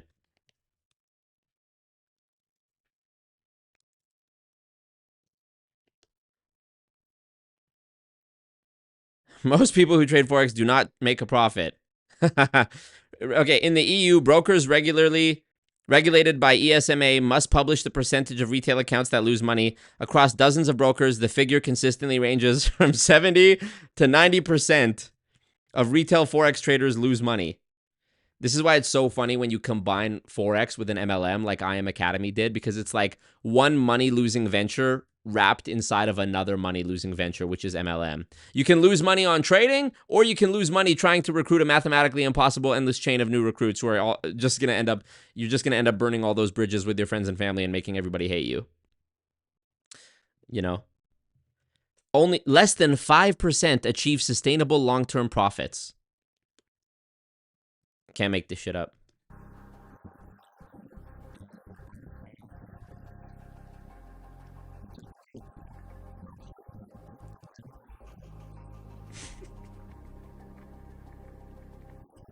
This does have Darman vibes. This is so bad.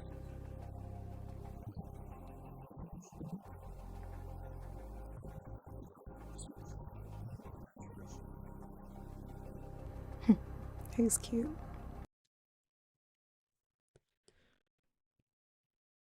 This whole love subplot, this whole romance subplot with this chick might actually be the most far-fetched element of this whole short film we're watching here.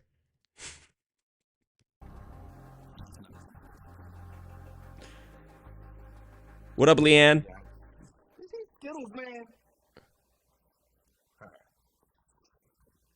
These are Skittles, man. I knew these.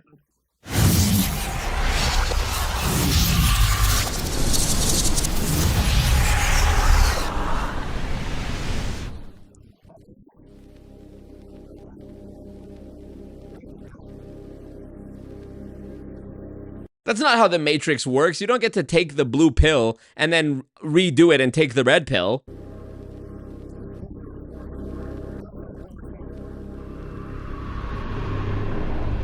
my god, they actually like... It's actually decently well done, you know? It's just nonsense. I've seen better acting on Pornhub, lol.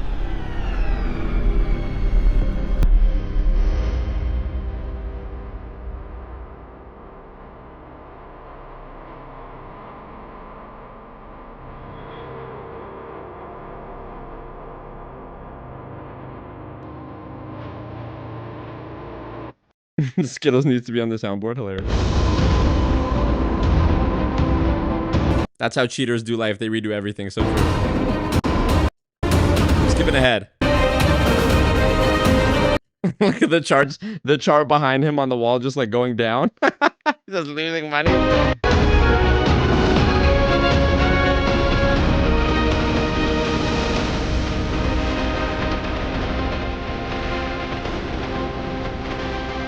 This is so gay. Oh, there's him with Brandon Thompson at I Am Academy 3 in Miami. And there's Ray Rice. And there's, is that Sir Trilly, his brother? Brandon Thompson or whatever his name is. Now we about to shake. Shake. Yeah, we finished Shake the Bank. Something. He had a whole mixtape, like a whole rap mixtape about I Am Academy and like charts and recruiting people. Income over profit. Oh, Christopher Terry.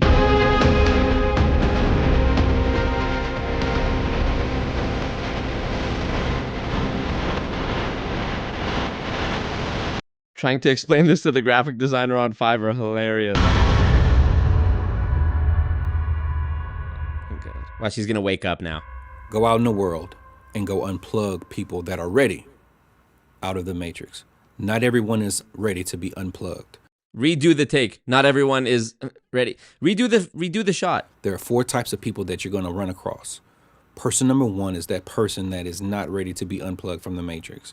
They do not believe in themselves and they do not believe in what it is that we are doing when it comes to trading.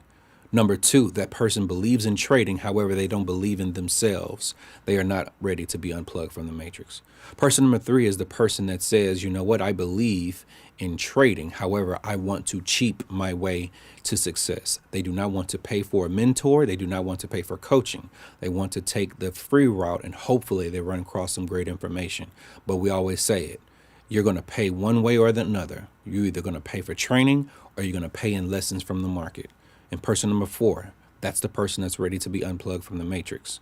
That person says, you know what, I see the value in what it is that you're doing, and I see the value in a coach. I want to go ahead and unplug from the matrix as fast as possible because you guys offer 3 different types of things. Number 1, accurate information. Number 2, proven results. Number 3, a great community where you can actually build, where you feel like home, and it'll feel like a community that will empower you when you're down versus being around people that beat you up while you're down. This is the matrix. And what we want to do is we want to unplug you from the matrix and want to see you at the top because the bottom is too crowded. But we never look down on anybody unless we're willing to help them up. But more importantly, understand this. Believing that you can is way more profitable than believing that you can't. Peace.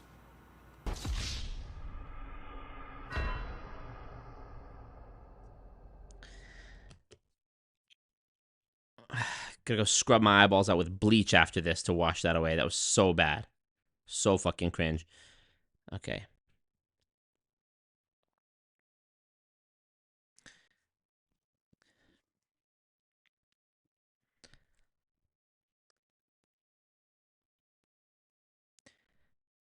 I see some more of these comments. Thank you, Milton Allen. Appreciate you.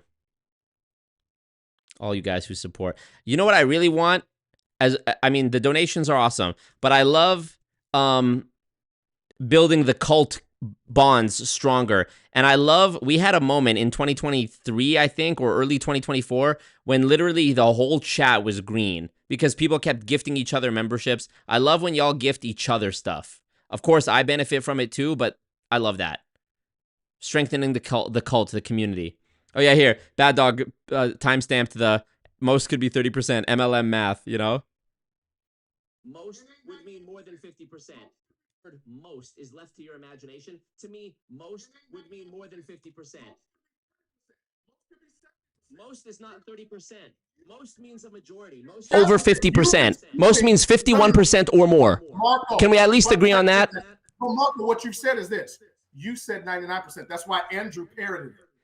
Most could, I mean, you can't make this shit up, folks. You can't make this shit up at all. All right. Here's a great comment. It is easier to fool someone than convince them they've been fooled. This is a great example of that. So true.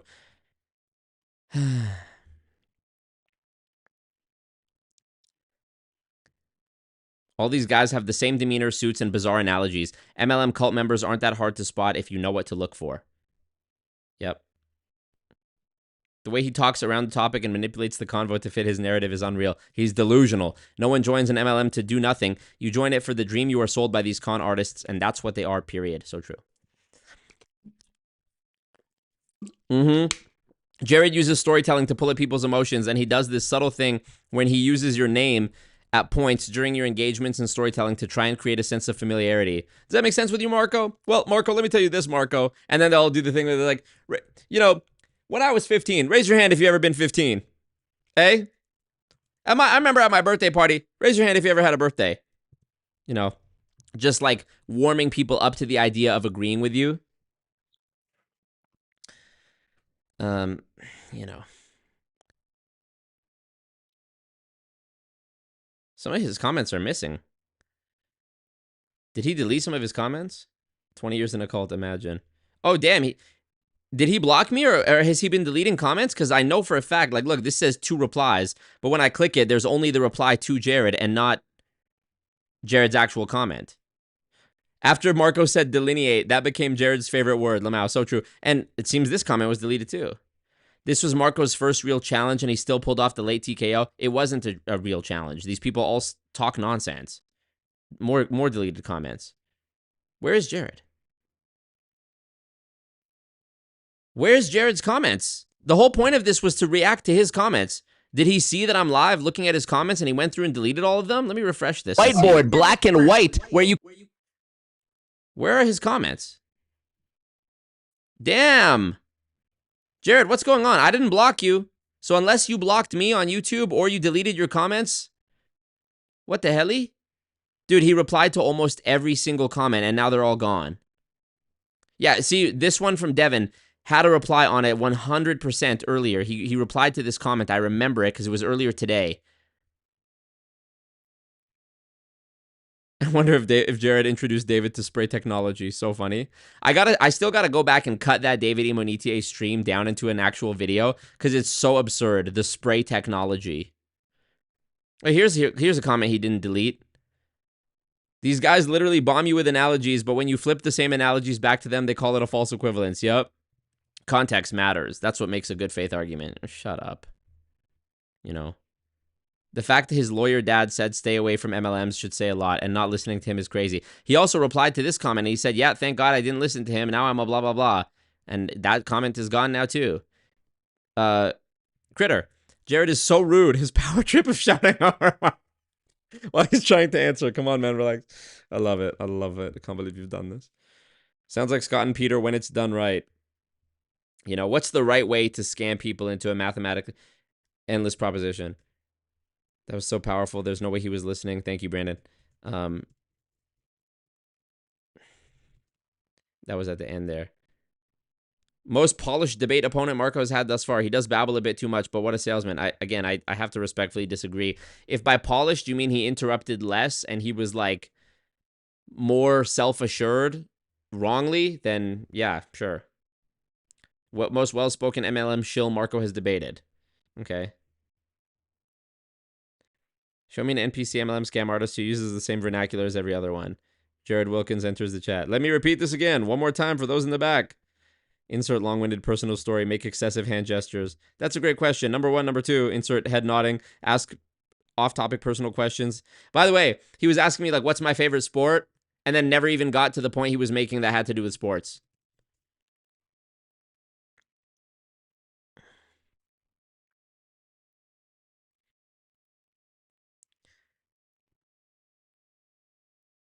Oh, yeah, here's another comment he deleted where he asked, like, what point did I miss? See, I mean, not only did you spend the time to go and reply to all these comments, you now have spent the time going through and deleting the comments.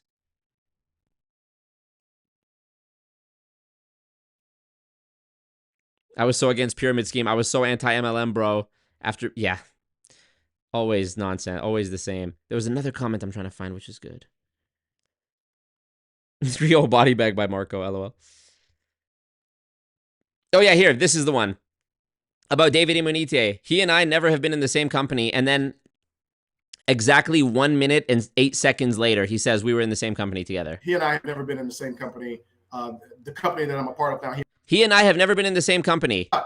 I've worked with 3 companies since 2009. First company I was with, a company called Organo Gold. I was with that company for almost 7 years. Right. That's the one David was in. Yeah, he and I were in that company together. I introduced him to a guy named Holton Bud.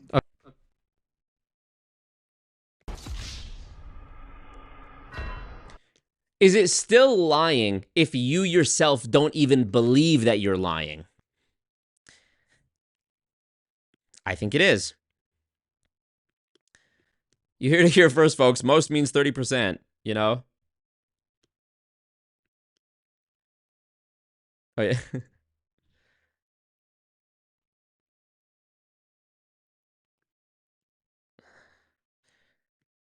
That's a great question, number one.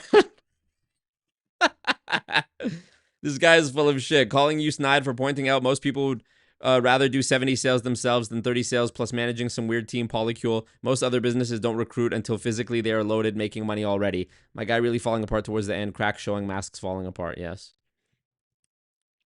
Even a former Organo Diamond says there is dishonesty here. You know? Kelsey with some great comments.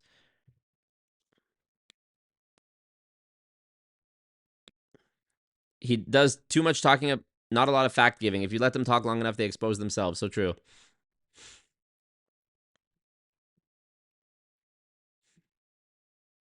Why did he delete all his comments?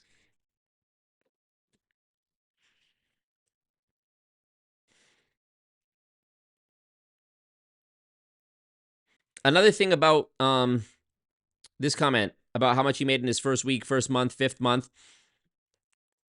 Stefan from my multi-level misery episode, Stefan and Jenna, the husband and wife couple who were in Amway for 13 years, he made a really, really good post on the deceptive language of Amway's earnings claims that I actually want to talk about now, and I actually think I might record this segment and make a whole video out of it because it was so good. So remind me of that in a second.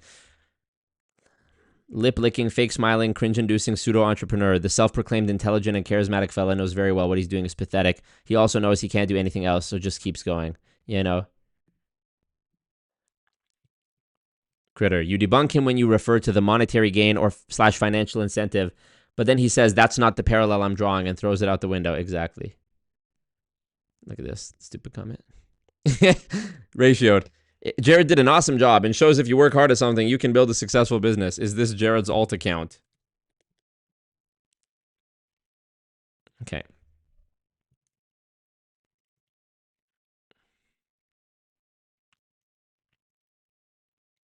Could have easily become a lawyer like his parents, let alone just go down the upper middle class corporate road. As his MLM journey fails, hopefully he gets out of it and gets to enjoy the inheritance from his parents, or that is going to end up getting siphoned off from him by MLMs. Yeah, it's sad, man. There's no other way to describe it. It's so sad. It's so sad. So sad, frankly. I don't know what happened, if he deleted his comments or what, man. Let me read you guys' comments here. By the way, good news. You know, I've been dealing for basically forever with some issues on the live streams where there's like lag. Wait a minute. Were you guys not able to? Okay, no, you could. Where we deal sometimes with like lag or like the stream crashing. I spent an hour yesterday doing a test stream, playing with different settings, and I finally have it at a point where, I mean, you guys tell me in the chat if there's been any delay or lag during this stream, but I finally managed to have the, adjusted the bit rate so that my computer can handle it. It's not overheating on my end. It's not been lagging on my end. I'm not dropping frames. Even with multiple Google Chrome tabs open, there's no problems. I also, nobody's noticed this or nobody's commented on it. But basically all of my streams since the beginning of time have had a very slight offset between the audio of me speaking and my lips actually moving to the words. And it's never been a big enough problem for me to like, cancel a stream over it or whatever, but it's always something that's bothered me. And anytime I do like streams where I record a segment to cut into a video later, I always have to like adjust the audio like 4 milliseconds to get it perfect. And so I played with that a whole bunch yesterday. And now as I rewatch the playback, and I even did a recording in OBS, which is the software I use, and I watched it back on 0.25 speed to really see if my mouth was moving to the words. And dare I say, I think I've got it as perfect as you could possibly get it. So that's a big refresher. Hopefully that makes it more enjoyable too, that my mouth is actually moving to the words now. Recording in OBS, which is the software I use. So let's see what y'all are saying about that. Bad Dog says he's deleted it because he's ashamed of himself. Oh, here, Brandy in the chat says he's trying to scrub the internet of his unhinged responses. This is quite indicative of his state of mind right now. He's cracking. If you are reading this, Jarrod, it's me, Inspector Gadget. Yes, Jarrod called Brandy Inspector Gadget in the comments on Stefan and Jenna's Instagram post. It was the clip of, if you follow XIBO, EX.IBO on Instagram, that's Stefan and Jenna's Instagram. There's a clip from when we did our multi-level misery episode of them talking about, telling me about how they believed the lies and whatever. And there's a whole long, many comments thread of Jarrod going back and forth with people. And he called Brandy Inspector Gadget, Jarrod, come back on so Marco can body you again. This is the quietest crash out ever. What up, Queen of Karma? Appreciate you. You are very passionate and know how to be witty and know your stats. It's impressive, inspirational. Thank you, Queen of Karma. I really appreciate that. Sometimes I surprise myself. It's like when I'm in that mode of like debating live on the spot and there's like that pressure of people watching live, I seem to be able to just recall data points and names and dates. I don't know. Normally I'm like, normally I don't even know what I had for breakfast, You're definitely pressing the right buttons. It's been smooth. Awesome. No latency. Awesome. Patrick says, I've been refreshing the video. The number of comments is decreasing each time I refresh. So he's still deleting his comments. Damn. What you were about to Jarrod is real. The participants are not actors. Jarrod. Actual litigants with a case pending in civil court. No. You're being bad. And have their cases settled here before Judge Marco in our forum, the Goon Court. You're right. You're right, Beyond. This is crazy. This is absolutely Crayola. I can't believe you've done this. I can't believe you've done this, Jarrod.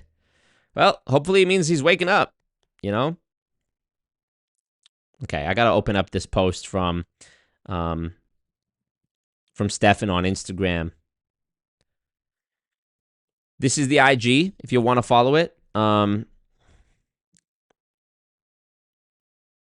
This was the post that Jarrod was leaving tons of comments on. And I know he's deleted the comments because this post says now that it has 23 comments, but yesterday there was one single thread that had 19 replies. So, yeah, see, now they're not there. Okay. Let me start this segment here. Also, we got to talk about Scott and Peter as well. We got to react to their thoughts on the... Not on the debate. Their next episode is on Saturday. But they did talk about... they did an episode the same night that I did the debate with Jarrod. And Scott tried to get in touch with Jarrod moments before the debate started to like poison the well. But we'll see that. But I first wanted to talk about this. Okay. I want to talk about this great post that was made on Instagram by Stefan and Jenna from my multi-level misery interview with the husband and wife couple who were in Amway for 13 years. Stefan and Jenna, shout out to them. Here is the post on Instagram. Okay. 200K in Amway revenue, what it really means. Sounds like big money, but the reality is very different when you see how the pay works. All right, here we go. Whoops. My PV-BV ratio is off on the slide. Adjusting your correct ratios will only be about 15%. Okay.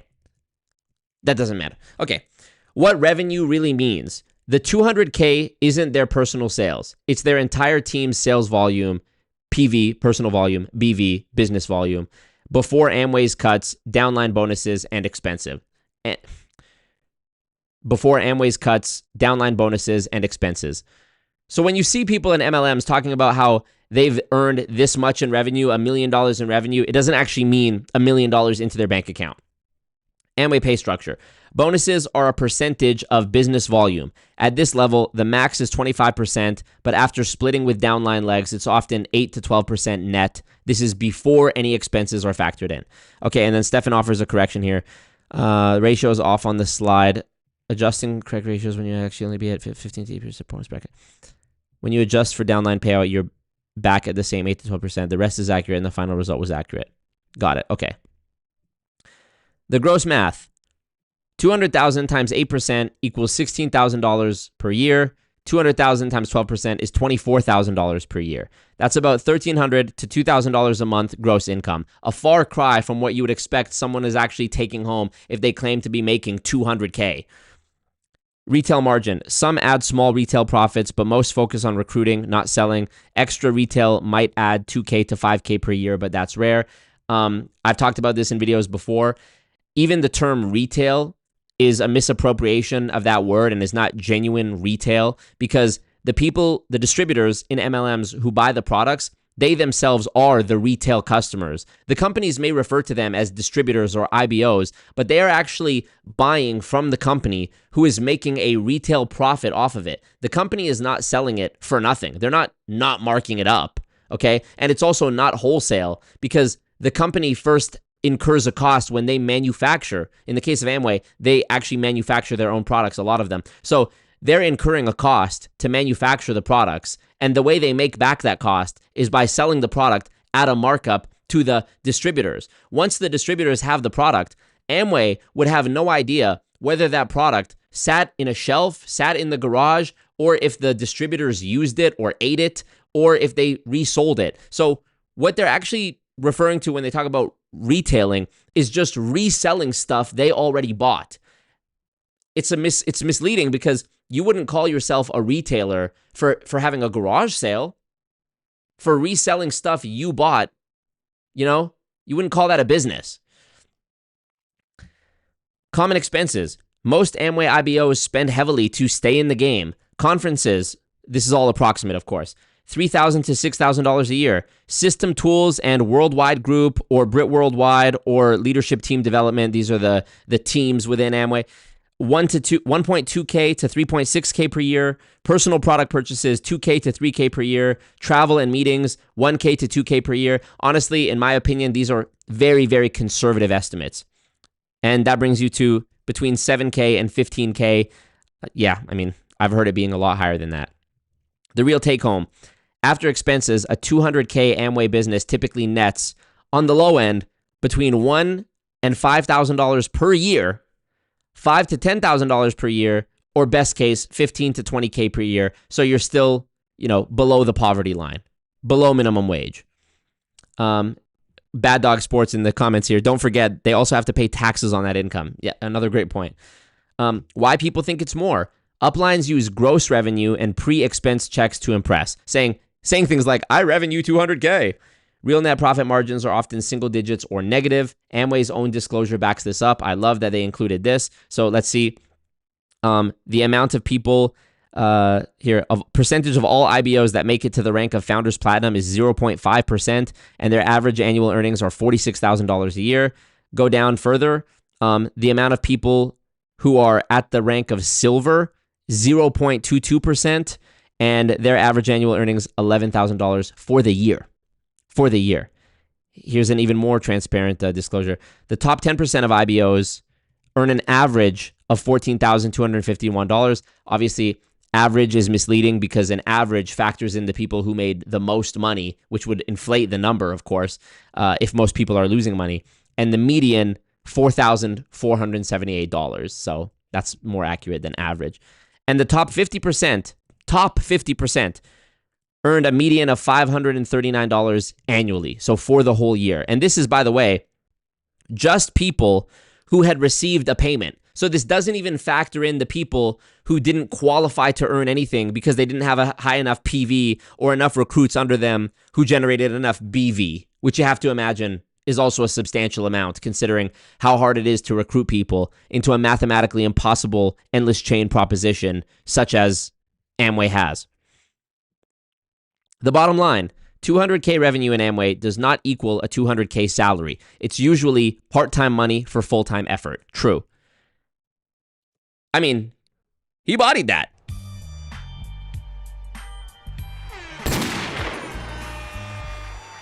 He really killed that. I don't know. I'm sure they were both involved in it, but I just, Stefan is the one who's more like present on the account. That's why I say Stefan, but credit to both of them, of course. Yeah. Really, really amazing, really amazing stuff. Okay, hold on. Let me check my notes here. Make sure I didn't miss anything.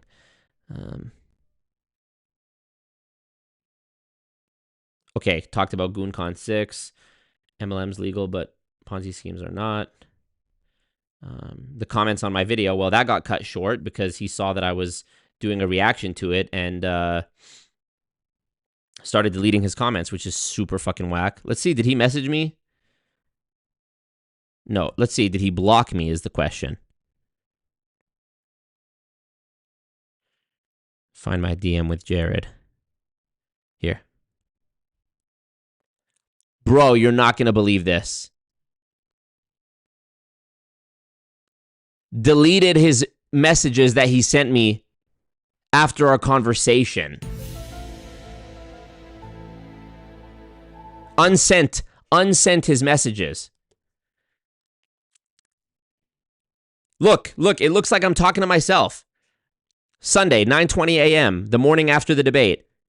There's a message from me to myself that says, "Thanks, I think it was a good conversation too. Happy to talk more if you want to. I'm familiar with this FTC page. What is the specific part you think adds more clarity?"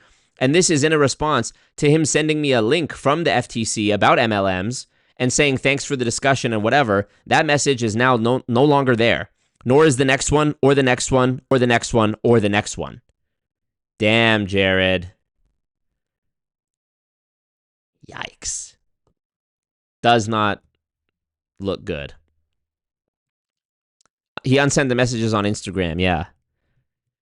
Bad Dog, can you imagine claiming to be a multimillionaire, spending hours responding to comments, and then spending all that time to remove them? Sounds like something a successful person would do. Yeah.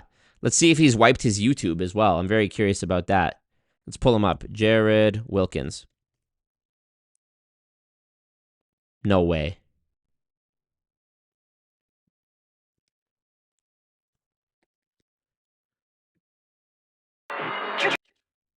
Okay, that's still there. Vice President of Business Development at EA Economy. Okay.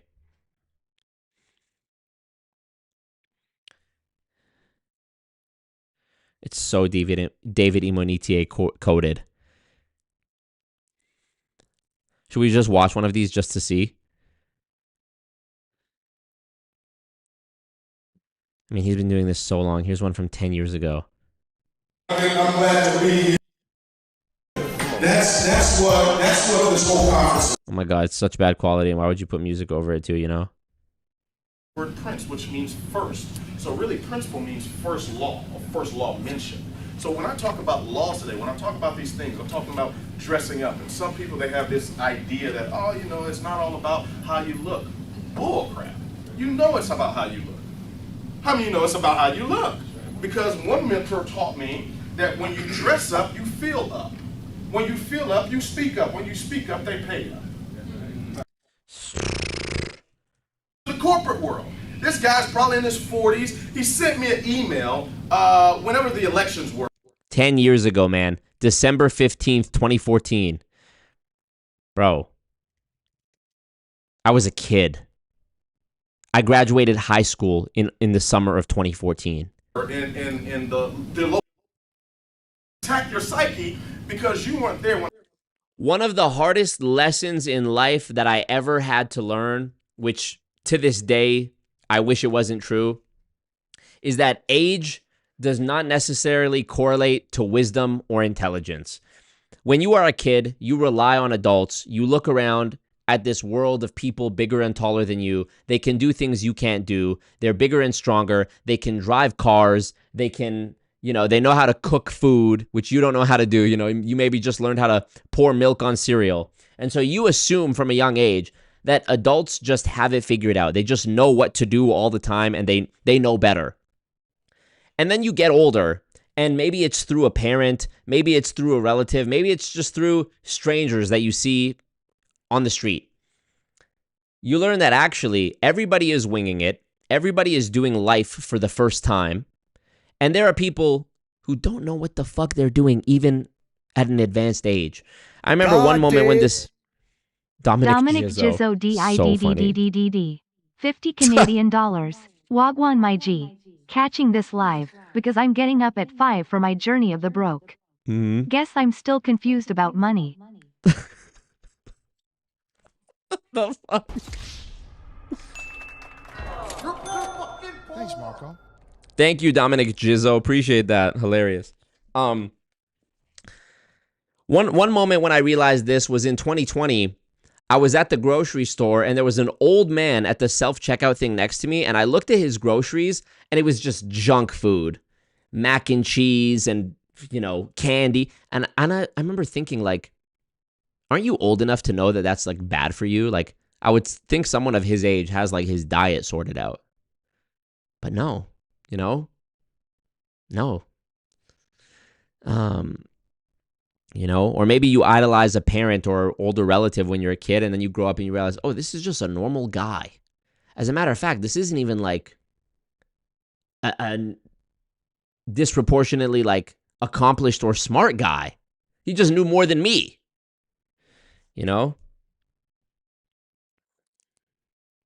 It's crazy. Can't believe you've done this. Let's see your comments here. Thank you again for the Abbas and Beret. Appreciate you, dude.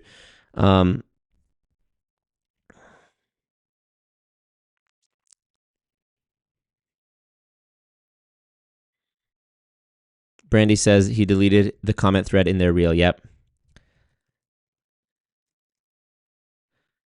Is he waking up? That'd be cool. He called you a detective. Be like, damn right, stop scamming. It's like how every millionaire wants to teach a class on how to be a millionaire, right? 1 million means they paid out 2 million. Ouch. MLMs are created so a corporation has guaranteed customers and a guaranteed monthly income. Yep. The median is always more accurate on these. It's never good. Even then, I'm sure there's some creative accounting, Even in these disclosures, I'm sure there's some creative accounting. By the way, did you know that in the 80s, Amway confessed to criminal fraud for tax evasion in Canada and paid at what was at the time the biggest financial settlement ever? Amway, criminal tax case, Canada. On November 10th, 1983, before Chief Justice Evans of the Supreme Court of Ontario, the Amway Corporation and Amway of Canada Limited pled guilty to charges of criminal fraud and paid a Canadian dollars $25 million fine, the largest ever imposed in Canada. The crime was tax evasion. A lot of people don't know that.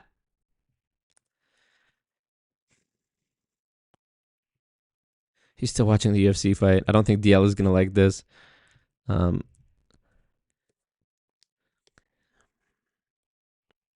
His downline was promised success for deleting and what? Unending everything? Yeah, true. Marco chased him off the internet. His YouTube channel will be gone tomorrow, or his videos will be, go buy a cheap, ill-fitting suit if you want to look successful. Marco has hit unk status. So true. Benjamin says, the meeting because I couldn't remember the term pyramid. Today we know the term pyramid and the business model of MLM are not the same thing. Thanks for your comments. Yep, okay.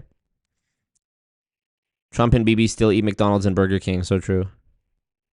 Bad Dog says, I see that in the grocery store all the time. Pork rinds, beer, frozen pizzas. Bad Dog, you should go up to people in the grocery store in the freezer aisle when they're making bad choices and say, hey, I love those shoes. But instead of recruiting them to Amway, you try to get them in shape. You get them to hire you as a personal trainer. Okay. 115 likes, but 152 people watching. Make that make sense. Thumbs up the team. Make that make sense, folks. Success is to suck in excess. So true.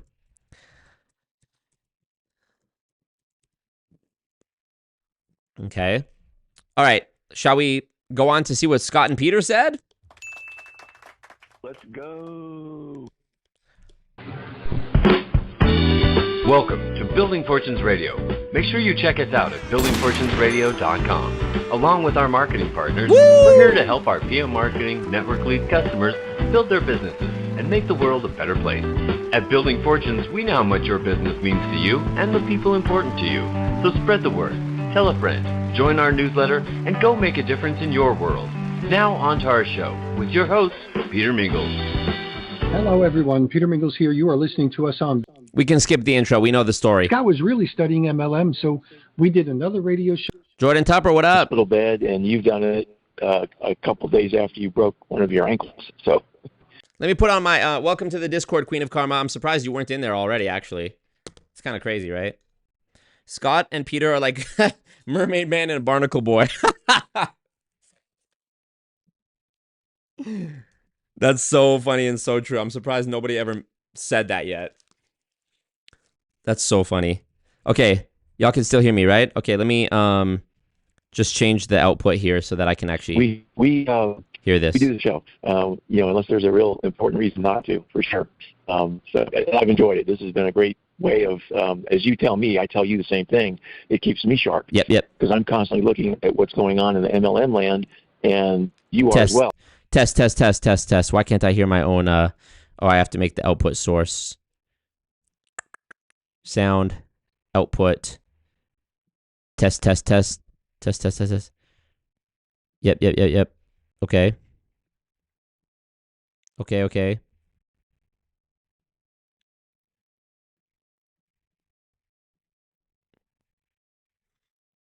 Test. What's happening?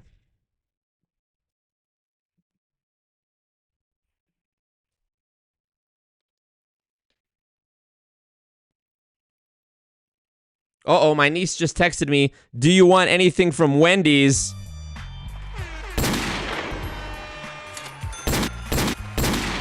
Marco. You know I'm on a healthy thing right now. Why can't I hear anything? This is plugged in. Oh, fuck. Because I'm plugged into the computer, not the mic. That's why. There we go. I did it. Can I hear this now? Yes, I can. Woo! I did it. I'm the best. Oh, and so we both feed off of each other, send each other information that we come across, educate each other, and so forth. And so it's been great. It's been a really good situation for almost 10 years. That's what we're coming towards very rapidly here.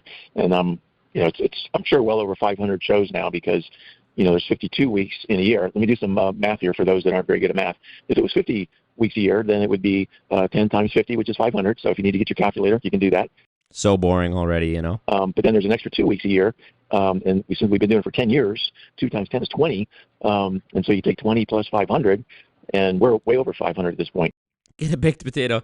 Poutine from Wendy's. Chili and baked potato, please. LOL. I'm on my health thing. Actually, I feel kind of fat right now because I'm on a bulk. I've been eating 2,900 calories for the last few months, trying to bulk up, and I have been. But damn, to go from like being able to see your abs to like, being a little fluffier, because my trainers, my bodyguards keep telling me trust the process, trust the bulk. I'm following their advice because they look fucking amazing. But yeah, why do they never say pyramid scheme? I don't know. It's like too close to the truth for them to like be comfortable with. You better thank a union member. I should say there was one other week where it happened to fall. I think it was on. Get a nothing burger. Yeah. I gotta go to instead of go to Wendy's, I gotta go to Nothing Burger. Christmas Day. I believe that was a holiday. Uh-oh, Peter Pringles. What? Peter Pringles just dropped a bag 25 Canadian dollars. Bros, sometimes it's kinda hard to feel bad for some people in MLM because they're just behaving cock, thinking that they're already rich and just being so damn up their own asses.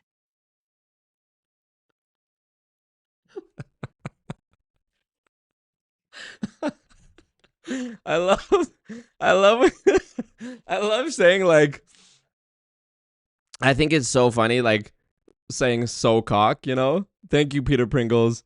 I don't know who that was that donated that. Oh no, you know what? I actually can tell. I actually have a way of knowing if I go to PayPal, I can tell. Uh-oh, Legend Gaming still in the cult. Oh my god, 33 Bumbleclop months? What is that, like 8 years he's been in the cult? Big up, Legend Gaming. Legend Gaming first donated to me on this day 6 years ago, which is amazing, you know.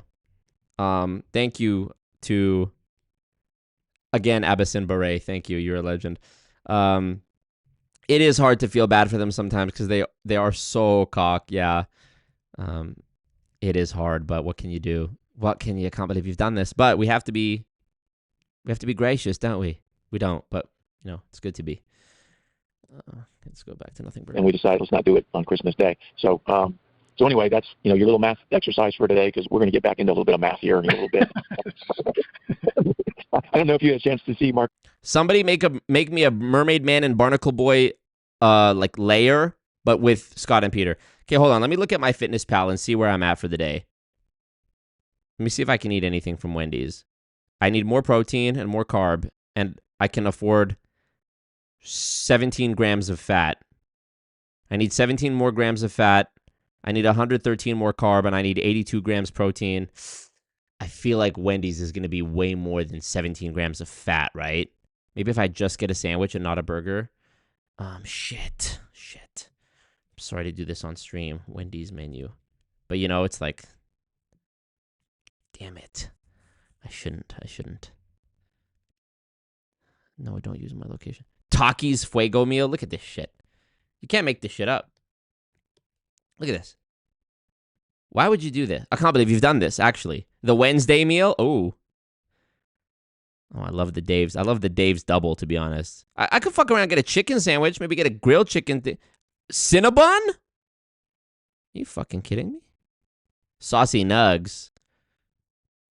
Oh, God. What about chicken? Let's see about chicken. I can't wait for Scott and Peter to do a segment on me ordering Wendy's. Ooh, the Spicy Asiago Ranch Club. Hello. Asiago Ranch Classic Chicken Club. 600 fucking calories. Shit. How many calories do I have left for the day? I need almost 1,000 more. Oh, I can afford this, actually. I think my diet can actually afford this. Grilled chicken wrap. I mean, you might as well just not even get Wendy's, right? Okay, I will do the... Shit. Okay, I'm doing the Asiago Ranch Classic Chicken Club. Okay. Asiago Ranch Classic Chicken Club. No meal. Thank you.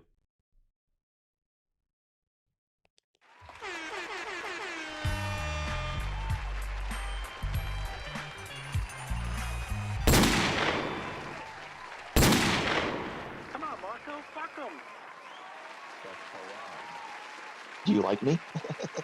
Fuck you, Marco. Fuck you, Marco. Fuck you, Marco.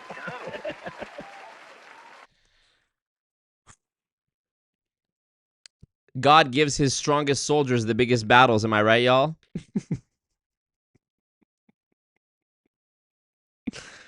Jesus Christ. I love this background. Yeah, shout out to Devin for this background, for sure. Last video that he did, where he's giving both of us a hard time. I can't wait to my trip to Egypt next month to see the great network marketing of Egypt, right?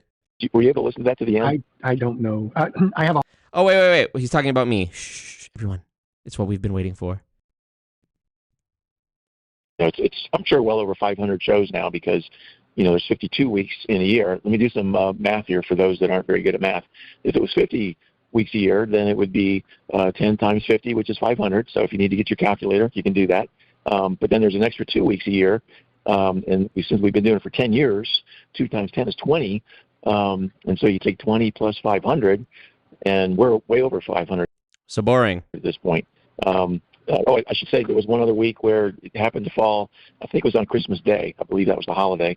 And we decided let's not do it on Christmas Day. So So anyway, that's your little math exercise for today, because we're going to get back into a little bit of math here in a little bit.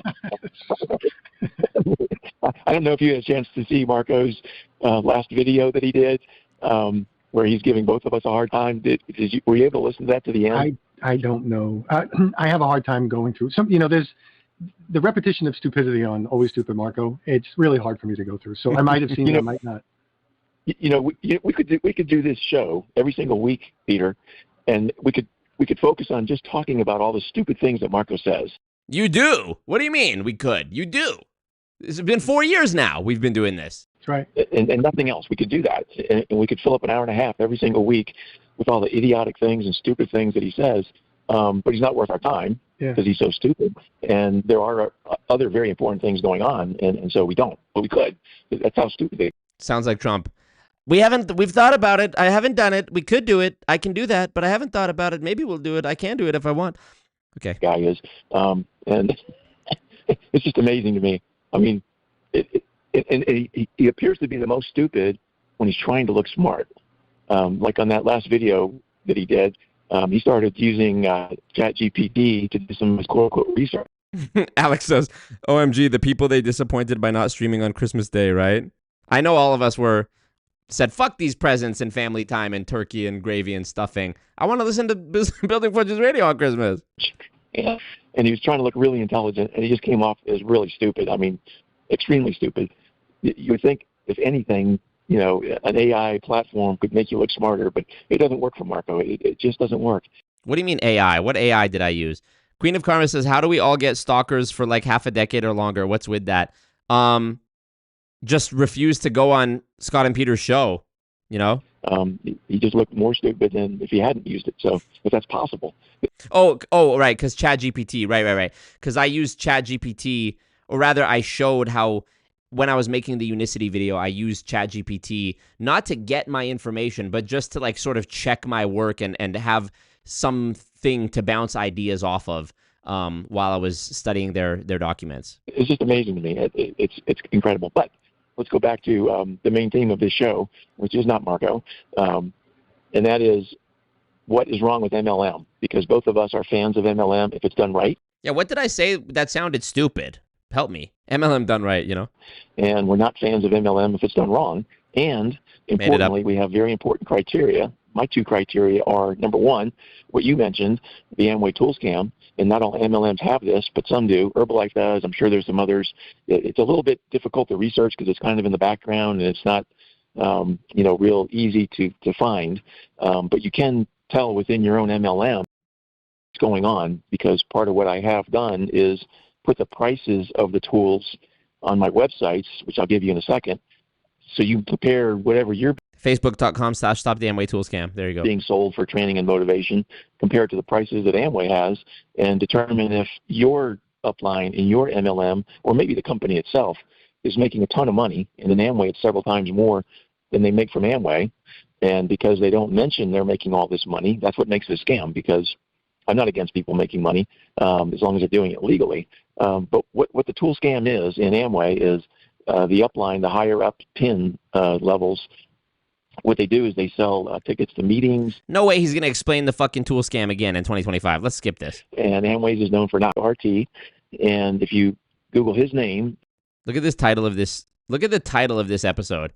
On this Building Fortunes radio show, Scott Johnson and Peter Mingles discuss interview of comedian Adam Conover and Bridget Reed with comments about Always Stupid Marco McIver. That's the title? And the words Salt Lake City. He gave an interview to Salt Lake City YouTube channel.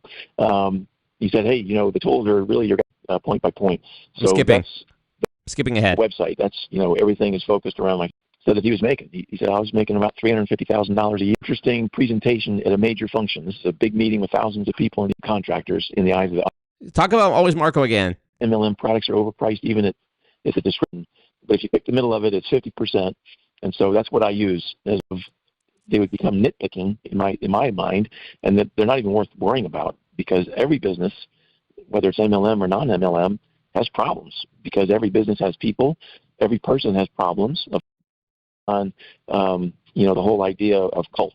And there are definitely, we can get into some really interesting things that happened this past week, and we've had guests on. Here we go. Maybe we can go back even a little bit further if we have time to go into some other stories that occurred over the past month or so. But I'm going to message Jarrod real quick, too, and say, why are you deleting comments and unsending messages? I just sent him that. Damn. I wonder if he's waking up.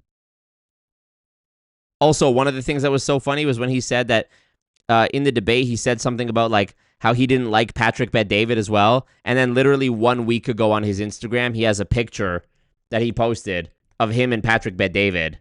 Can you see this? Focus on it. There you go. And he writes, must read, the build doesn't change, the belief does, and then blah, blah, blah, blah, blah. I'll let you make any comments, and then we can rip into it. We're ready to go. I don't know which story you want to get started with, but let's kick it off. So I'll get started with, let me check something real quick here. I'm going to get started with a guy that is going to be on Marco's show in about 4 minutes, I think. The little giggle. This is right before the debate, by the way. His name is Jarrod Wilkins. The reason he knew this is because I scheduled the stream to go live in advance. So Scott, as you do, constantly refreshing my channel. He saw it. Jarrod, Jarrod Wilkins, Jarrod Wilkins, and he's going to be on Marco's show here in just a couple minutes if he stays, keeps his appointment. And I tried to contact him, I guess, a little bit more than an hour. Peter's labored breathing. How mad do you have to be to talk about Marco for this long? 4 years we've been doing this. Maybe almost 2 hours ago. And here's the message I sent to Jarrod. Jarrod or Jarrod, I'm not sure. It's Jarrod. I'm not sure how he pronounces his name. I said, I see that you are going to be talking with Marco later today. You should know that he's a cocaine dealer and said so in his own video. Yes. And then denied it in another video. He took down both videos down, but I have copies. Let's talk. Yes. Yes, everyone. Me, who has been a full-time YouTuber for 6 years, okay? Who has literally achieved something that so many people in the world want to achieve. I'm able to be a full-time YouTuber for a living for the past 6 years. You're right. This whole time, I've secretly been a cocaine czar. You got me. You know what's so funny? Of all of the ammunition you could use against me, and Peter, Scott, I'm giving you advice, like I've often done, to try to make this more entertaining. Talk about me doing a video in 2019 with my gay friend who was a drag queen, and I did a video where I dressed up as a drag queen with him.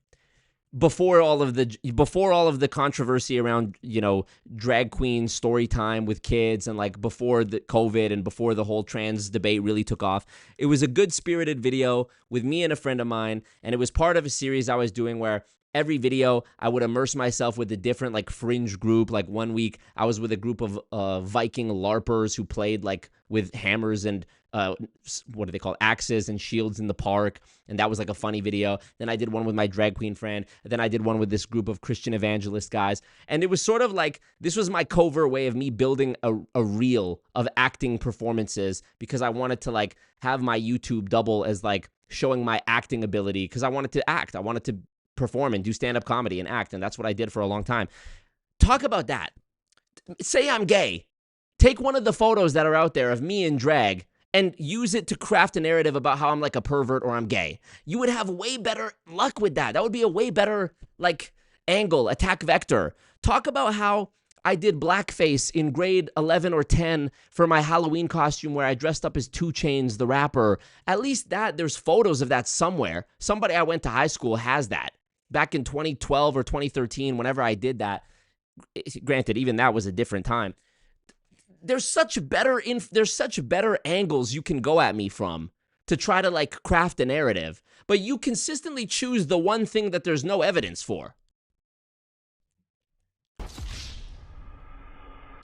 I'm trying to help you guys. And my offer still stands, by the way, to crowdfund some better equipment for y'all so that the audio sounds better, because we would enjoy it a lot more if your audio was better. But God, man. just fucking, you know, I'm trying to help you guys because it's so, it just gets exhausting winning and winning and winning and winning and winning. You know, I'm trying to help you guys. At least put me in a position where I have to like explain, you know, do something.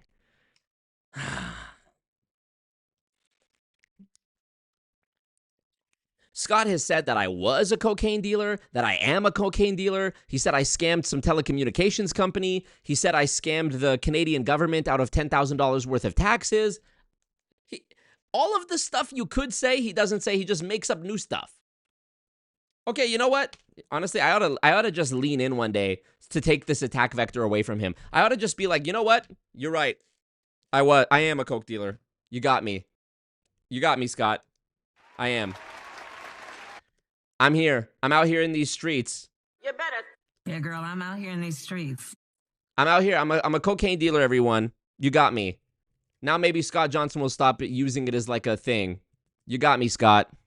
You know what's so funny too is I think I've said this before, that if I was a cocaine dealer, I would have actually at least had real direct sales experience. At least then I would have had real direct sales experience, you know? You would think for something, for a claim like that, they would have like some, you know, I don't know. Like you can Google me and find like information about lawsuits and things like that I've been involved in. You would think for the drug dealer thing, you would think that there would be like an arrest record, you know, like a lot of the MLM scammers I exposed, they have lush arrest records that you can pull up and like their mugshots and stuff.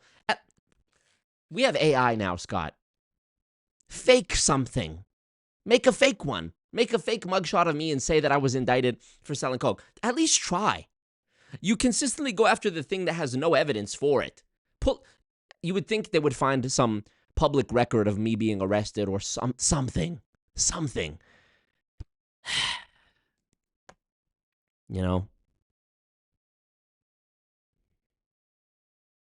The fact Marco used to come through with the bag is so OG. So funny. The Coca-Cola example has so much more depth to it now, right? Marco the Narco. Marco, you never shared? That's my favorite pop. Hilarious. Imagine burning up over 100K in this, then going on your submarine to do your radio show to hate on people exposing the scam. Submarine? So fucking much. CIA cocaine asset. Knew it. Yep. Now people are going to start calling me a Israel asset and CIA asset. Yeah. Marco Escobar. Scott and Peter, you guys should do some fucking coke. Maybe I should sell them some coke so that they actually liven up a little bit. Marco just canceled himself. You'd rate me doing stand-up? I'm with it. Marco 8-miled it. Yeah. I have 8-miled it. Bro, don't get me wrong. I know that if you're going to be like a public figure on YouTube, you can't have any skeletons in the closet. That's why I came back long ago. You can go watch my old streams. I said the blackface thing and the drag queen thing so long ago. I came out and I said, here's every bad thing I've ever done. Guess what? Oh, my real estate agent in fucking Norwegian krone. 26,000 baht. Okay, how much is that? 26,000 baht to Canadian dollars. It's a bag. 26,000. I'll take it. Okay, send me the money. Okay. Independent blow owner, IBO. Yeah, so funny. All coke dealers tell their YouTube subscribers to PayPal. So true. Cancel me better. Yeah, I did 8-mile this situation. I said publicly long ago every bad thing I'd ever done. The blackface thing. Like anything you could cancel me over, I already came out and said it. Who gives a fuck? Guess what? If I came out right now and I said, all right, everybody, before YouTube, I was a cocaine dealer for a short period in my life, and I had some story. You realize nobody would care, right? You realize nobody would care, and even if I had done that, it doesn't undermine the work that I have been doing for the past 6 years, helping people. Did you know Malcolm X was a gang member? Did you know Martin Luther King cheated on his wife? Did you know, why does her name always fucking escape me? Maya Angelou? Go Google Maya Angelou and look at her early life.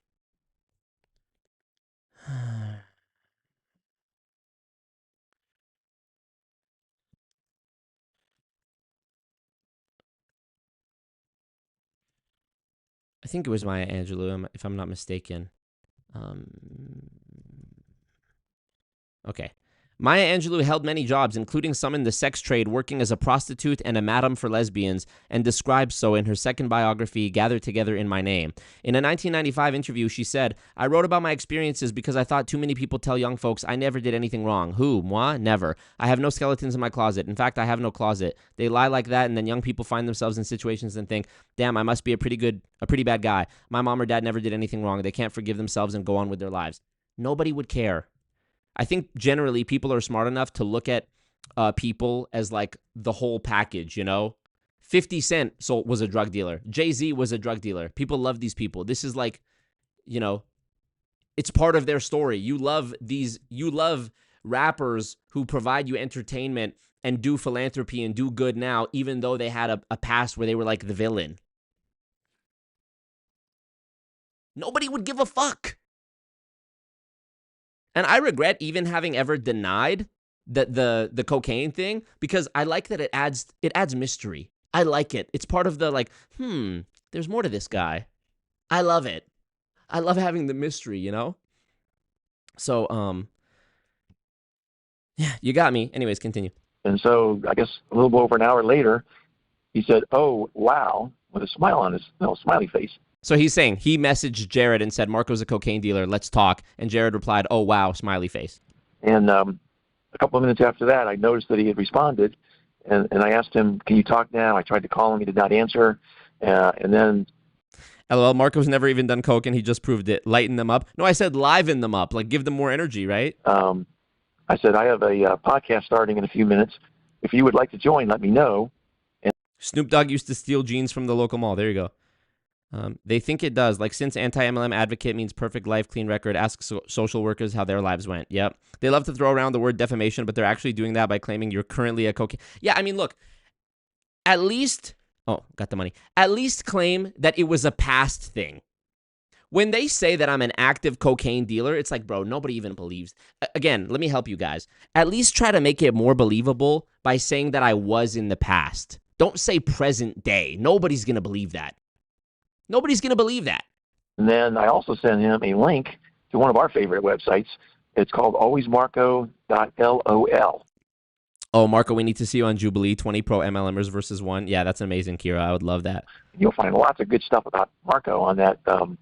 One secret anti-MLMer. Yeah, it's like me with what's the name of like Chunks and Nico and their thing? Sidemen? No, not Sidemen. You know what I'm talking about. The UK dudes. Anyways, yeah, like when they have like guess the singer, guess the black person, guess the whatever. That would be so good. Guess the MLMer. That would be so easy. I'd be like, is every job a pyramid? You know? Got it. Thank you. Got the money. I got the money. We gave him the money. Boom. On that website. So I don't know, what Jarrod is going to do tonight. He may not show up because of my messages. He may show up. He may show up, ramble for 20 minutes, hit me with a bunch of false equivalencies and nonsense, and then unsend all his messages and delete his comments 2 days later. He may not mention... Spoiler alert. ...my messages to him, or he might bring up a topic. We don't know. But we'll find out. We'll find out when Marco gets on the air here, after we wrap up, of course, because I'm not going to watch him while we're doing this. So anyway, that's kind of some real live update on what's going on, and hopefully Marco will listen to this show and know what happened before his show. Oh no! LOL. Anyway, I'll let you make any comments on that, but then I also want to get into another thing with our favorite always stupid Marco guy. Yay! Well, there's a couple things for some of the newer people that might be listening in. It was many years ago, maybe 3 or 4, that you had invited Marco to be on this radio show, and Marco looked at your Instagram, and you weren't very popular on Instagram. Already telling the story wrong, and I have receipts. Let's go to my YouTube channel, Always Marco. Let's click live. Let's sort by oldest, and here we go. This is the oldest publicly available archived stream. I've been streaming for 6 years, and I streamed three nights a week for years and years and years. And it wasn't until I decided, okay, 2023, I'm going to hone in on the niche. I'm going to keep the streams like, public after they go live. I'm not going to unlist them. I have literally thousands of hours of me streaming in my unlisted on this channel. But the oldest visible one is from 4 years ago. Okay, so it's one that I trimmed later, and I released this publicly when I went to speak at the MLM conference in 2023. It's an old video from 2021 though, but I sort of cleaned up. I trimmed the beginning and the end, and I made it more digestible. This is called Marco versus Scott Johnson and Peter Mingles, the beginning. In this, I literally read the email from Scott Johnson. Here it is. Wait, where is it? Here. I read the email from Scott Johnson to me where he asks me to be on the show. I show the website. I say no. And it was because they didn't even have social media. He didn't even have an Instagram at this time. So it wasn't because of Instagram and social media. It was because of how poor their website was. I mean, look at this website. Nobody listens to this. They don't even have a place where you can see how many plays it has. So already he's telling the story wrong, and you can go watch that old stream for the receipts and the proof from 4 years ago. At least get our own history right, Scott and Peter, And decided that he's too good because he's got a big audience or wanted to have a big audience relative to you having a smaller audience on Instagram. And anything about that I know about you and people know about me is we're not Instagram people. So we don't even try to build an audience on social media. So that's Facebook, Instagram, whatever other ones that might be out there. What up, Amanda? Congrats on catching them. It's just not what we do. This is a race. Terry, what's up, Terry, in the chat? Fun fact, Terry Vanderschaff in my chat. What up from Dawson Creek? Terry was in my very first YouTube video back in 2019, but you'll probably never see it. So shout out to you, Terry. Hope you're doing well, sir. Appreciate you checking in. Glad to hear from you. Hope you're well. Video show, so people listen in on the website or any other places that this is rebroadcast. So that started the beef, if you will. And what we found was that he lies. He's a conniver. He's a shyster. He is somebody who is of a small brain, and also to some extent exemplifies the anti-MLM community. But he also picked on me and he picked on you, so we kind of went after him a little bit. Two men in their 70s talking about how I picked on them. And you can see that if you look under Marco Mukaber, M-O-U-K. What up, Ali? H-A-I-B-E-R. You'll be able to see that there's some internet presence for always Marco Mukaber on the internet. So I decided a while back that, you know what, there's a lot of the anti-MLM crowd that we could pick on, but we won't because many of them are women, girls, young ladies or whatever. And even though they might be crazy or goofy, I just don't like picking on girls. Call me whatever that might be, but I'm not going to go pick on girls. But I can pick on girly kind of people like Marco. So that's what we decided to do is we'll let him be the focus group, if you will, of the anti-MLM crowd. And he is the gift that keeps on giving. And I usually don't disagree with you, Scott, but you said we could fill up an hour and a half on just Marco and how stupid he is. We could do a Jerry Lewis telethon on this. And for those people that might not be familiar with Jerry Lewis, such an old reference. Telethon around, I guess it was Labor Day. He used to do these multiple day telethons. Danny in the cult. You love to see it. Thank you, Danny. Appreciate you. You guys have been so generous this stream. I want to reach through the screen and just kiss all of you and gift you a bag of cocaine from my massive supply. So we could do that. I never thought about that connection, Peter. But yeah, the anniversary of our show is the same as. Yub G says the streams are getting bigger. I notice. That ain't the only thing, Yub G. Appreciate you. When Jerry Lewis used to do his telethon. Yep. So we could do a Jerry Lewis telethon relative to the always stupid Marco. But he is a perfect example of, and you try to distill That's so, Peter. I have some screenshots that prove otherwise. So funny. We love little Marco Mucha Bear Goon the Shyster. Yep. Always Marco the Narco, Mooch the Goon the Shyster was the full one. His talent, and his talent is this. He says stupid things confidently. So that's true. Where he gets his audience, because his audience don't realize that he's incompetent and or stupid or both. So true. You guys are the stupid little sheep who put the money in my bag, in my bank account, and you just click onto the stream work. And I'm sitting there collecting the checks. yeah, John Smith, blah, blah, blah, check mark. Gotcha. Yep. You heard it here from Scott and Peter, you guys. You guys are just stupid. You've bought into my scam. You've bought into a cocaine dealer's ruse. And it's just because he says stupid things confidently. Oh, Beyond, thank you. Tornado season is over. I'll have some free time next week to make a new bingo app. Thank you. Yes, we need that new Scott and Peter bingo. I would love that. Thank you so much. Thank you. Yes, sir. But he says it convincingly. So an uneducated crowd, which is his goons, and the people in his chat. I like that they at least have the respect to call my audience the goons. I do appreciate that. Marco Gurley, bodied by somebody who probably can't touch his toes or do a push-up. So funny. Always love these streams of Scott and Peter. Do these two ever do a single episode where they don't just write fan fiction about Marco? No, they don't. It's a staple. Usually fall right in line. And that kind of plays into one of the things that I want to mention about some of the topics that we'll talk about as we transition over here. Yes, but Devin says, Beyond, I'm ready to get back on the stream grind with you so we can body these fools again too. Yes, I loved that. I loved when you guys had your own Losing Fortunes radio podcast. I would love to be on it too as a guest. Sure, Queen of Karma, you can be Jessica Alba. He had a gal named, I think her name is Bridget Reed. And Bridget Reed. Shout out Bridget.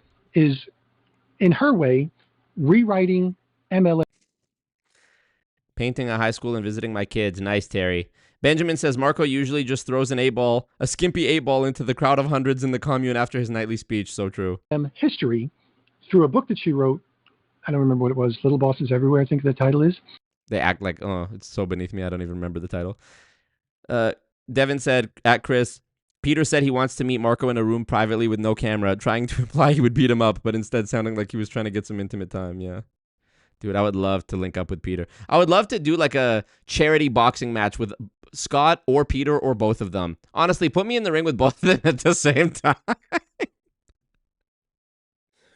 Hey, Scott and Peter, one of us was training Muay Thai in Thailand for the last year, and the other two were sitting in a fucking dusty garage talking into a garage band microphone recorded through the phone into Audacity, Windows XP 2001 edition.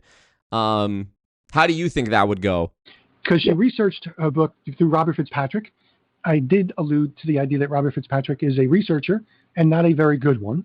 So she's picking and did her book based on a lot of the things that she communicated with him and wrote based on his books. So when you have bad research compounded with more bad research and someone who is disconnected from certain levels of reality, you get more incompetence. But unfortunately, she's the hottest ticket in the book writing business relative to anti-MLM, and she must have a budget or whatever, the ability to go visit with different people. So she's been on many podcasts. Just I like how they assume you have to have a budget to be invited on a podcast. Hey, Scott and Peter, it's actually just that nobody wants to fucking talk to you. It's just that you're that irrelevant. I get invited on podcasts all the time. I'm a YouTuber. Bridget got invited to go on podcasts because she wrote a book, which is invisible because the cover is green and I'm using a green screen. But here's the book, Little Bosses Everywhere. I have it here. There it is. Yeah, guess what? You get invited to be on podcasts when you do relevant shit. Recently, since releasing that book, and unfortunately, she's surrounding herself with people that are also equally incompetent. They're not stupid. Some of the people she's talking to aren't stupid, but they have different points of view, and they don't do their research. And as a result of not doing their research, they speak incompetently because of their personal biases. So I'll leave it at that. We'll talk more about this as we go. But Scott, that'll kick us off in the direction of Bridget Reed, if we wanted to. So we can segue away. So I did say, I think Marco interviewed her, as well as other people have interviewed her as well. So back to you. Yeah, he has. And just for the younger crowd, Peter, that may not know about the Jerry Lewis Telethon, this was done every year. I think it was for like 30 years. It was a long, long time. And it was the entire Labor Day weekend. So he would go for 3 solid days. And I think he was awake and on air most of that time. I mean, the guy was like Trump as far as, just working. That was only one weekend out of the year, but it was all weekend. And he just put in so much energy. It was for muscular dystrophy, as I recall. Yep, and it was a big deal. I mean, for a long time. Of course, he's passed away a long time ago. And even before he passed, he was not in good health and didn't do the telethon, for a number of years. But, yeah, he was an icon for the younger folks that Jerry Lewis. And he was also a very talented comedian. He was in all kinds of movies over the years with Dean Martin. They were kind of an item together. Did a bunch of movies before they. Pause. I think they broke up. I'm not sure if they ever got back together again. But yeah, I mean, he was a major, Hollywood star.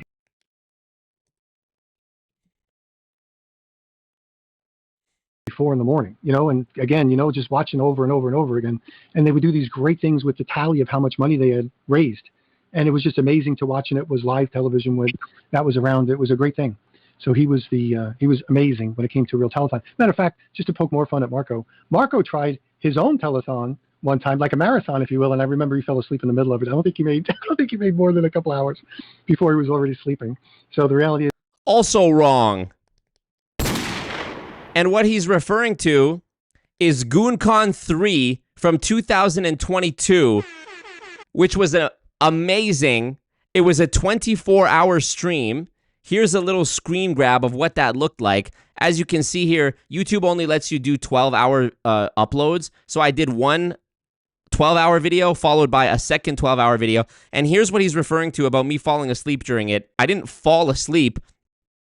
I went to bed, as was part of the activities of doing the stream for 24 hours, is I was going to be on stream talking to guests and doing fun activities. I was going to eat on stream, and I was going to sleep on stream. That was literally part of it. It wasn't like, as you can see, I'm filming myself in the bed. It's not like I went off camera and fell asleep.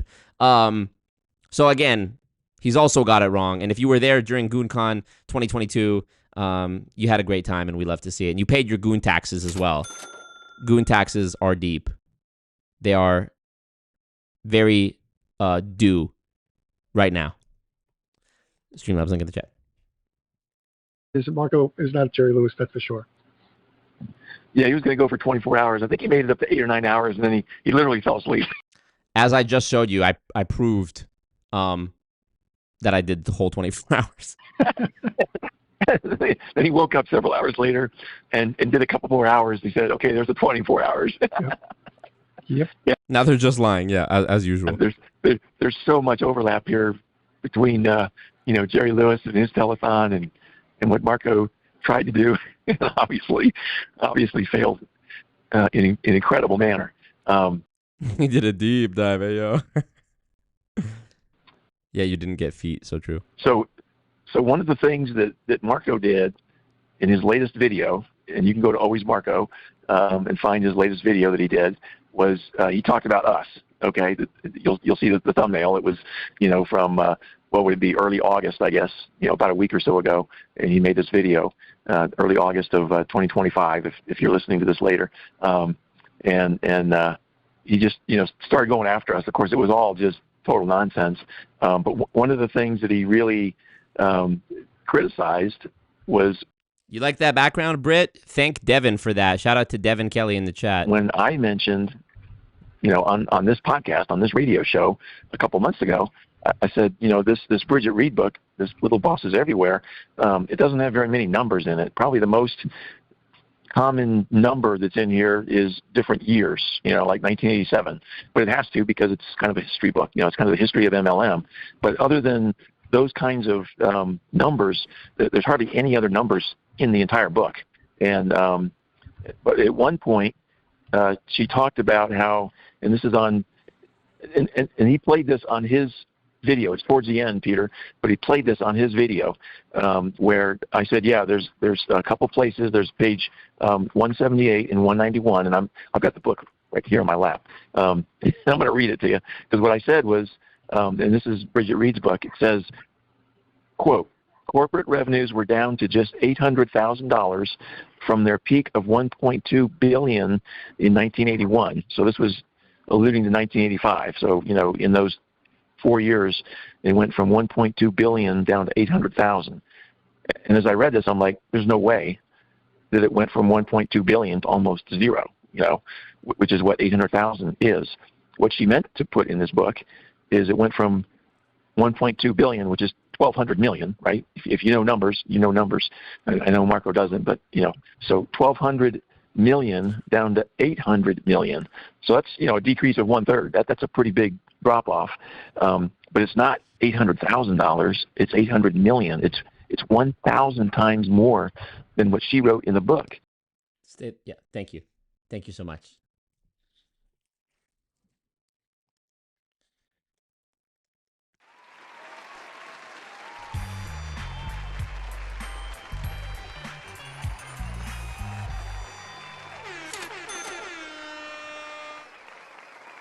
Behold, the Wendy's chicken Asiago, whatever the fuck. Even the outside of the foil is so greasy, you know? I gotta grab a plate. And Marco said things like, well, Scott just can't be right because, you know, this was a major publisher. He said that Robert Fitzpatrick read this book. He didn't say anything. And I'm just listening to this thing, laughing. And here's the other kicker. Here's the other kicker, Peter. Before he... Yes, the Nothing Burger, yes. I have, wow, how appropriate is this? I've received the actual Nothing Burger. I reach over there to Scott and Peter with their trays over there, and they actually brought me the proper Nothing Burger. Wow.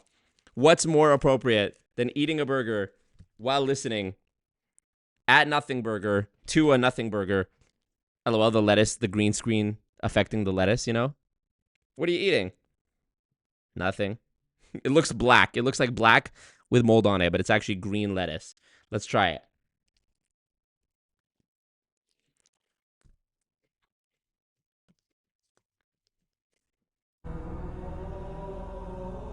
Wow. Wow. Marco. Amazing. Even, you know, played this part and commented on it. He went and picked up, he has actually 2 books of Little Bosses Everywhere. One of them is the regular book. I don't know what the other one is. If it's for stupid people, I don't know what it is. But he has a second book that's... Yes, I got the always stupid advanced copy of Little Bosses Everywhere from the publisher for stupid people. It's basically a version of the book just with pictures so that my tiny brain could comprehend it. Very astute observation, Scott. Well done. Apparently a little bit different. I don't know, you know, what it is again. But he proved that he has the books in his hands. They were on camera. And then he plays this part. So rather than going to page 178 and reading it, he just said, oh, there's just no way Scott can be right. That's just one example of how stupid he is. Okay, now, let me go the over other it. big math error in here. Let me go over here. All right. Page 178, they say. Let me go to it. All right. 178, tool scam, IBO, Dexter Yeager. Okay. Here we go. Here's the paragraph he takes issue with. Here's what Bridget wrote. It says, Amway settled out of court with the Cairns plaintiffs for an undisclosed sum, but the past few years had left the company battered. In 1985, Forbes magazine declared, something has been going wrong at Amway Corp, describing an ongoing serious sales slump. Corporate revenues were down to just $800,000 from their peak of $1.2 billion in 1981. The tribulations had evidently begun to wear on the company's reputation. To turn things around, Van Andel and DeVos brought in Bill Nicholson, their longtime friend who had worked in Gerald Ford's office. Nicholson had been embroiled in a scandal in 1975 when it was revealed he and a colleague were going into business with Van Andel and DeVos. Okay. Earlier on the page, it says, regarding the Cairns, C-A-I-R-N-S plaintiff, there was a lawsuit there. The lawsuit made another disturbing allegation. One IBO in the Yeager group with the last name Siciliano had been found, the suit claimed, had been found by Amway Corporate to have pressured women in his downline to engage in sexual activity with him under the guise that it was necessary for showing their support for the Amway system. In my experience, this is typical of people, of the high-ranking people in MLMs. They all, not all, but a lot of them use their perceived status as a superior in the MLM to pressure women into sex. Look no further than Austin Gatu, who impregnated multiple women and then ghosted them and never paid child support. And now he's in jail for domestic violence against a woman. An absolute piece of shit. Siciliano was reportedly terminated, but later reinstated after appealing to the Amway distributors. Amway settled out of court. After appealing to the Amway Distributors Association, the trade group for IBOs. Dexter Yeager, Bill Britt, Richard DeVos and Jay Van Andel sat on the board. Amway settled out of court with the Cairns plaintiffs for an undisclosed sum. Great. Okay. So I think the issue, Scott's saying that they went down from 1.2 billion to 800,000. That's what Bridget reports in the book. Apparently he says that's wrong. So what I do is I go to the appendix or whatever it's called in the back, the notes, and I go to 174 or whatever it was, 178. 178. And let's see. Here's the Forbes magazine article. Forbes, March 25th, 1985, page 94. Forbes magazine declared. Unfortunately, I was unable to find an archival copy, and I don't know where Bridget got it from. Maybe she found it online. Maybe she went to a library. Maybe she contacted Forbes directly. But I'm confident that this book, you know, she thoroughly did research, and I checked several of the sources myself upon my first read-through of the advanced copy that I got from the publisher. Robert also read it. I also discussed it with Robert. I'm sure Scott is just simply wrong here, which shouldn't come as a shocker to anyone if you've even listened to Scott for 1 minute. Is on page 191, and I'm going to read that to you. It says, Richard DeVos and his wife Helen. What up, Grace? Quick, Marco, drink your Unicity Miracle Elixir so the Wendy's doesn't hurt you. Right, you guys, you can eat Wendy's as much as you want. Just drink your Unimate and your Balance, and you'll be good. The crab rangoons sound good too, Bad Dog. Honestly, we should make this a real restaurant. Eventually, when I have a big enough channel and enough money and I've beaten all the lawsuits, the next, maybe it'll be GoonCon 10, but I'm going to do a GoonCon where we actually have like a nothing burger thing set up where you can actually eat these like themed items. That's my goal, honestly. Bad Dog needs a back to Bruce Scott. So funny. What up, legend? Each gave the GOP another $500 million. And I'm like, wait a second. This was back in 1997. These guys are worth, I think the estimate is like $4 to $5 billion. And so are they going to give the GOP $500 million of their $4 to $5 billion? I thought, no way. No way. So I went back and looked. Marco, this book is way too liberal. So funny. Yeah, custom chat emojis if you become a member, y'all. My finger hit the wrong button, Bad Dog. Oh, why'd you hide Bad Dog's comment? He said, Devin, it's so perfect. And sure enough, the source for this said, no, it wasn't 500 million. It was 500,000.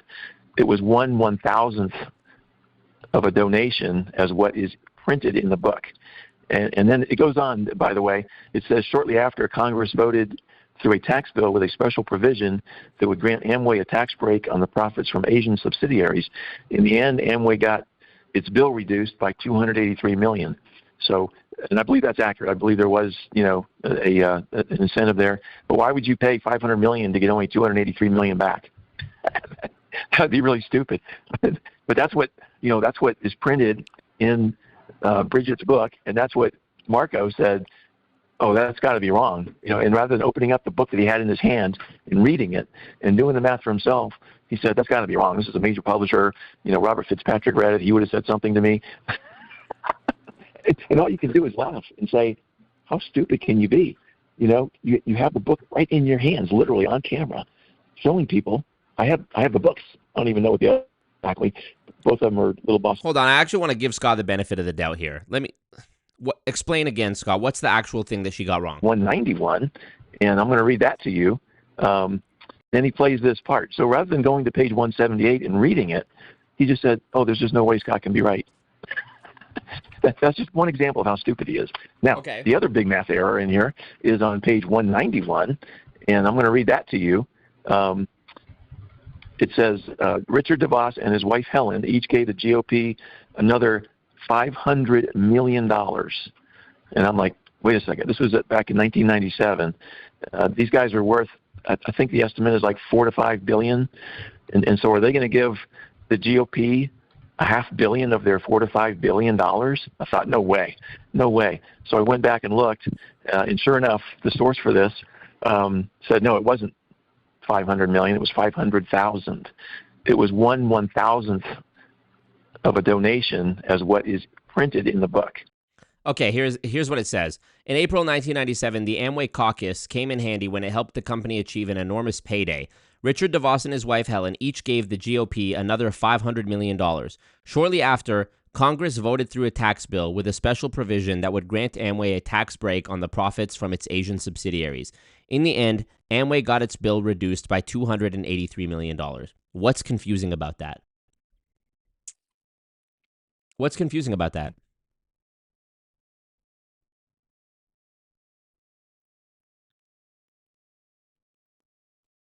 You know? And then it goes on, by the way. It says shortly after, Congress voted through a tax bill with a special provision that would grant Amway a tax break on the profits from Asian subsidiaries. In the end, Amway got its bill reduced by $283 million. So, and I believe that's accurate. I believe there was, an incentive there. But why would you pay $500 million to get only $283 million back? That'd be really stupid.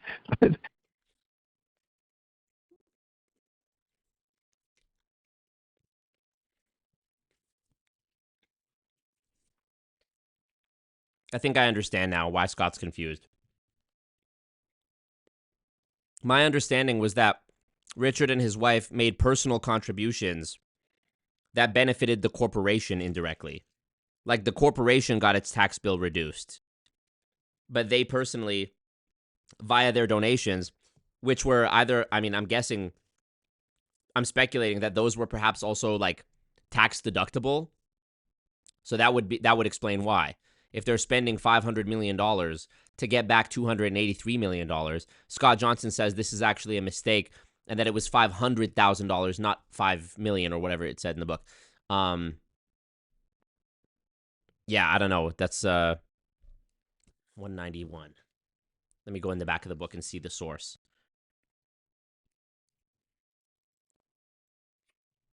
Here, 191. Okay, $500 million. That's what they said. It does seem like a high number. I'll give him that. 191. Okay. Here's the quote. The source is for the reduced by $283 million thing. Molly Ivins, Congress distributes a tax break to Amway. Fort Worth Star Telegram, August 7th, 1997. Let's see if I can find it. A real life research behind the scenes challenge for Always Marco, which you've never seen before. Okay. Molly Ivins.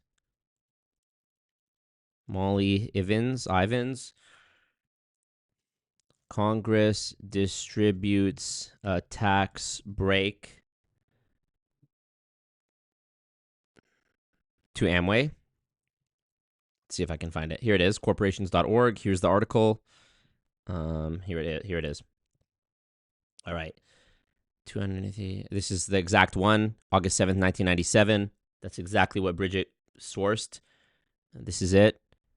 Let's see if I type in the number 5, will it come up? $25 million fine, 5%, 75. Okay. I'm not seeing that. Okay, that's okay. That's showing that they got the tax break, but I want to see, where does it say that they gifted or they donated, whatever the word was, $500 million. 191.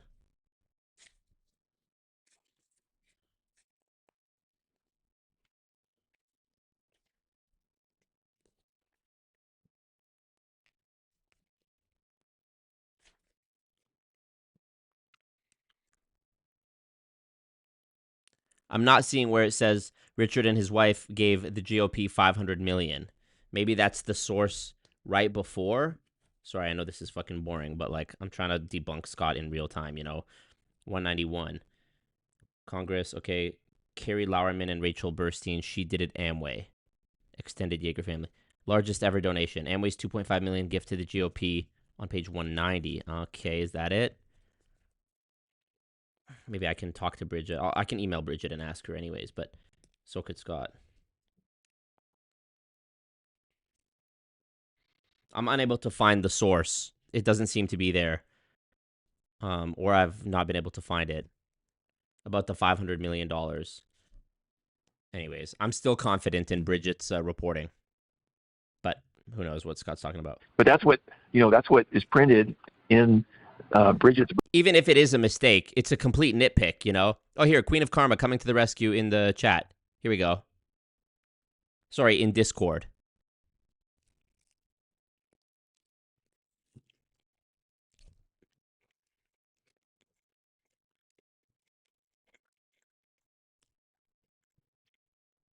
Okay, this is from 2025 though. May 13th, 2025, DeVos family members give $5 million to PAC backing John James for governor.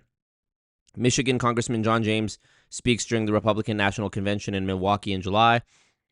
He's being boosted by a $5 million donation to an independent political action committee, or PAC, supporting his campaign for Michigan governor. So he's getting that Amway money. Okay, so that's just a different example of them doing that. Unless, of course, she's sending me this so that I can let me airdrop it to my laptop and open the full thing.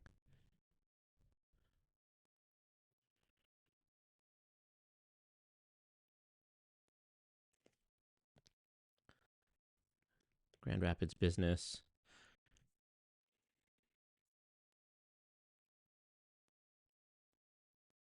Is that it? Is that the whole story?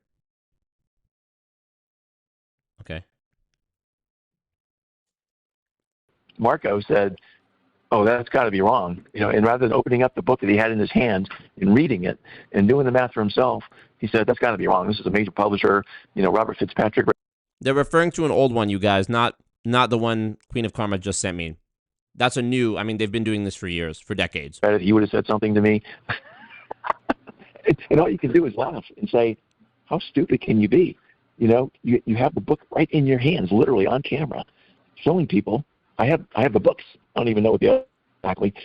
Even if it is a typo or a mistake, it doesn't, undercut the whole book.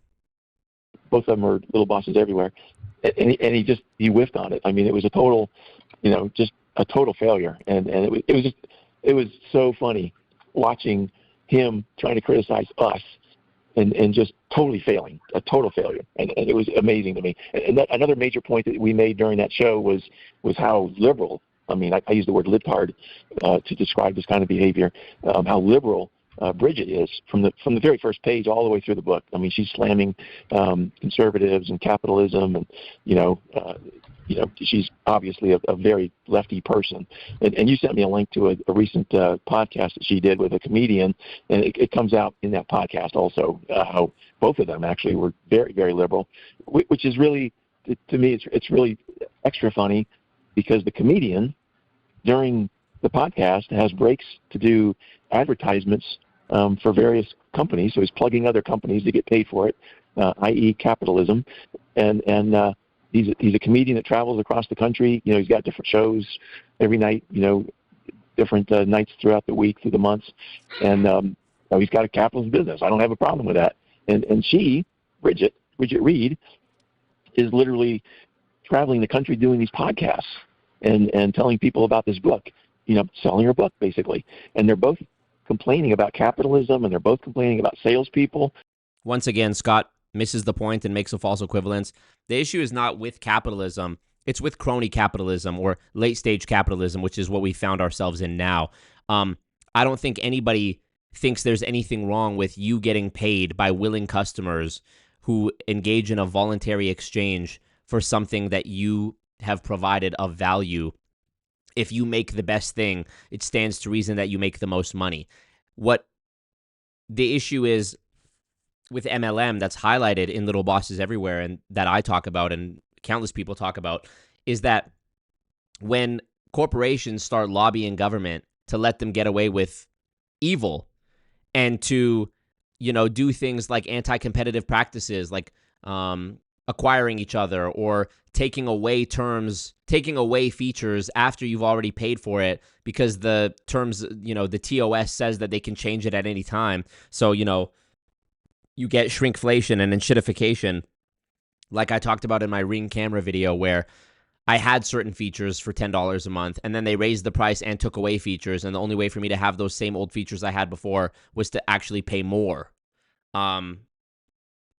So,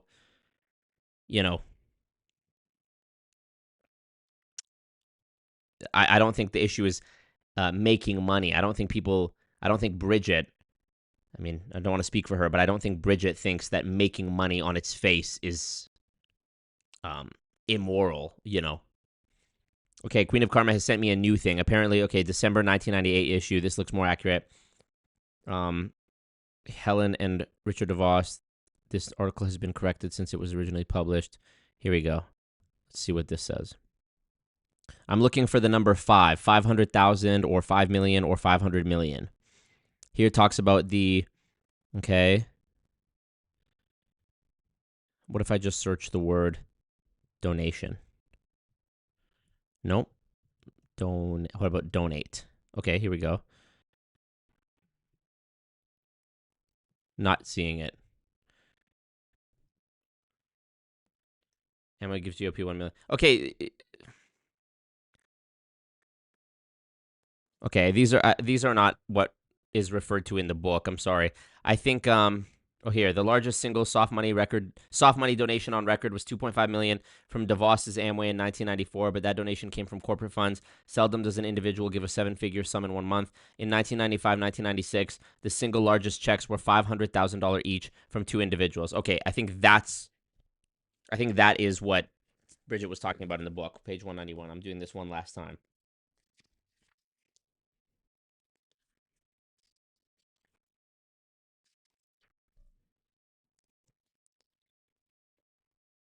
$1997. Okay, I'm looking for Queen of Karma. I'm looking for April 1997.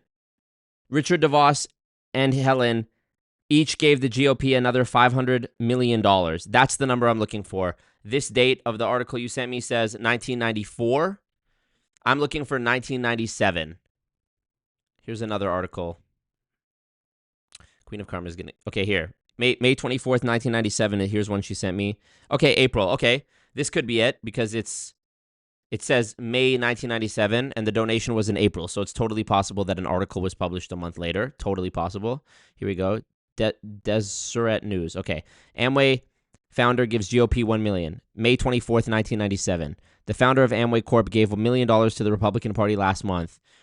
Fuck out of here with the ads. Richard DeVos, a longtime Republican supporter said to be worth $3.2 billion, and his wife Helen wrote 2 $500,000 checks on April 2nd. April 1997 from their personal accounts. That's correct. Federal Election Commission states DeVos, 71, is overseas awaiting a heart transplant, could not be reached for comment. But a company said he gave the money after GOP party leaders. Okay. That's a mistake then.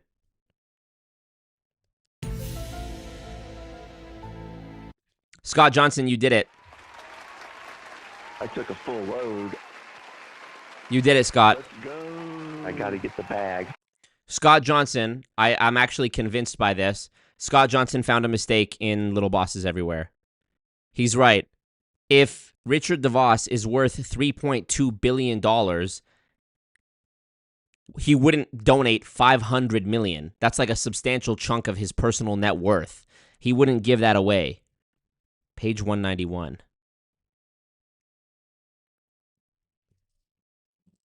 I'm writing that in the book. It's a mistake. If this article by the Associated Press is to be believed. It's the proper date, and it recounts him and his wife Helen giving 2 checks, which is what it says in the book. And it says they each gave checks on April 2nd. The book says April 1997, so that would be April 2nd. Each wrote 2 $500,000 checks. That seems a lot more plausible that they would give a combined total of $1 million out of their $3.2 billion net worth than $500 million. So I actually do think Scott is correct here. Good thing we checked, and thank you, Queen of Karma, for finding that. Really appreciate that. Yeah, Scott, you're correct, Scott. You did it. You found an error in the book. Hey, it happens. This is the first print, first run. So I guess that can be something to for Bridget to fix in the following. Take a picture of it in the following prints of the book, 197. Hopefully Amway doesn't take an issue with that and sue her over it. I'm taking a picture of it.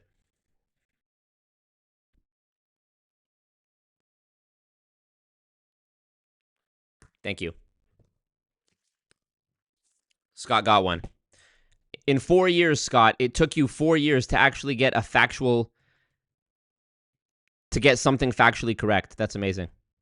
You did it. It's a typo. Queen of Karma says, now keep reading, though. Keep reading, though. They were $5.5 million in debt, and some silent donors may have helped. Some people believe it might have been the DeVos. She could have helped. She could also have other info. Just saying, to be transparent. Okay, let me keep reading then. Maybe I missed something.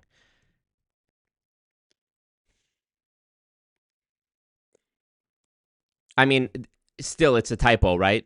The single largest checks were $500,000 each. $500,000 each from 2 individuals.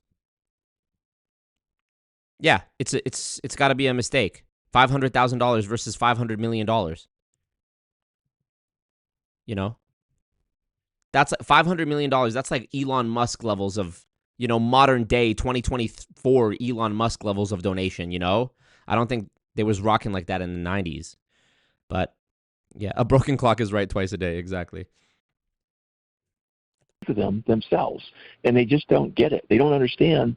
They're complaining about the same people that they are. It's incredible to me how they just don't get it. I mean, it's amazing. But anyway, I'll stop there. I had to get this on the record because it was so funny watching Marco's video, and it's just a total failure that he did when he was commenting on our program that we had done previously. So I'll stop there. As you know, Peter, I can go on and on with Marco. Oh, yeah. Stop. Well, I'll pile on a little bit relative to Bridget and her sources of information. I mentioned a little bit earlier about Robert Fitzpatrick. So Robert Fitzpatrick was self-ordained as an expert in MLM. For those people that don't know his story, he had written an article. People had wrote back to him. They were looking for somebody to be an expert in MLM. So Robert was the expert. It's like a reporter called and said, could you talk about MLM? He said, yes. Then all of a sudden, Robert was then proclaimed as the expert in MLM. So remember, I said, he seems like a nice guy. I heard I think it was through Marco, that he's basically BFF with Robert Fitzpatrick, and Peter Mingles, which is me, was fine. LOL, Peter Mingles, which is me. That's a drop. Peter Mingles, which is me. By the SEC or found guilty of something, which I found curious, and it's in the book. So I'm like, oh, crap, Robert Fitzpatrick. I have the book right here. I'm about to fact check Peter as soon as he's done with this. It's a book, Ponzi-nomics, and he's writing disparaging things about me that are not true.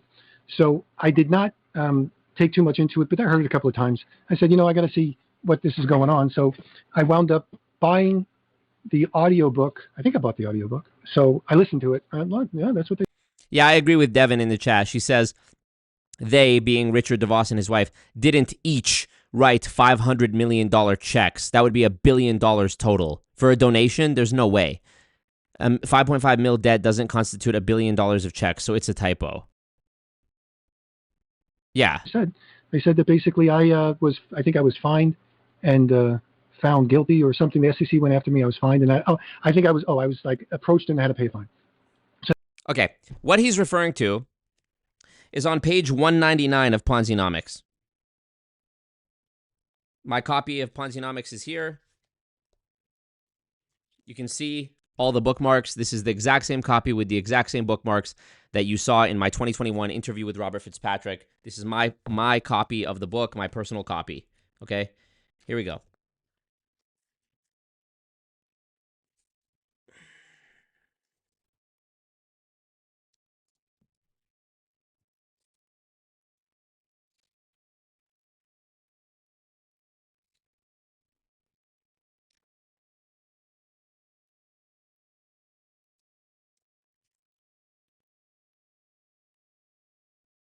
Hold on, it's not page 199. It's page I got confused with Bridget's book where it was page 191. I think this was, hold on.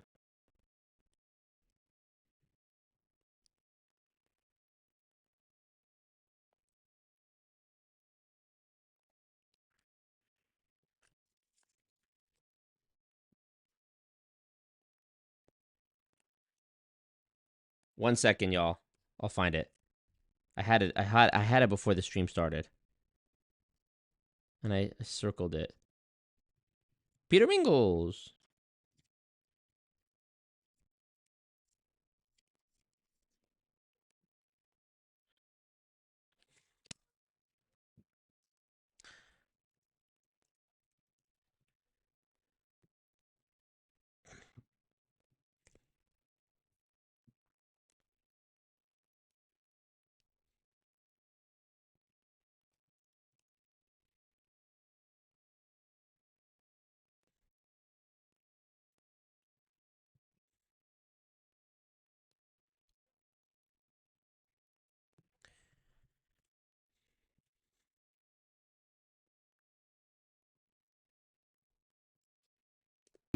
Page 299. I found it. All right, it's near the end of the book. It's talking about Zeek rewards, which Peter Mingles was involved in. Here's what it says. At Burke's criminal trial, high-profile MLM stalwarts testified or were cited for their professional contributions to Zeek. It was a Ponzi scheme. For their industry activities on behalf of Zeek, of the type they provided to many other MLMs, several were sued and fined. Period. Among them were leads generator and trainer Peter Mingles and the ubiquitous MLM promoter Troy Dooley. The SEC stated that Zeek paid Dooley $6,000 a month for promotional services, including responding to negative press and promoting Zeek's founders, officers, products, and culture to bolster Zeek's MLM status. Dooley didn't disclose the payments to his audience. The SEC issued a cease and desist order to Dooley and ordered payments of a fine. Here's where Peter Mingles got upset, and here's where the source of the confusion is, because ultimately that's what I think this is.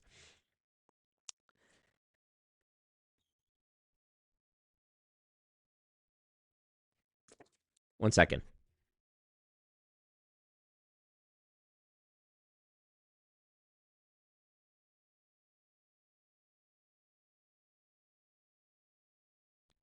Okay, here's what it said. For their industry activities on behalf of Zeek, of the type they provided to many other MLMs, several were sued and fined. Okay.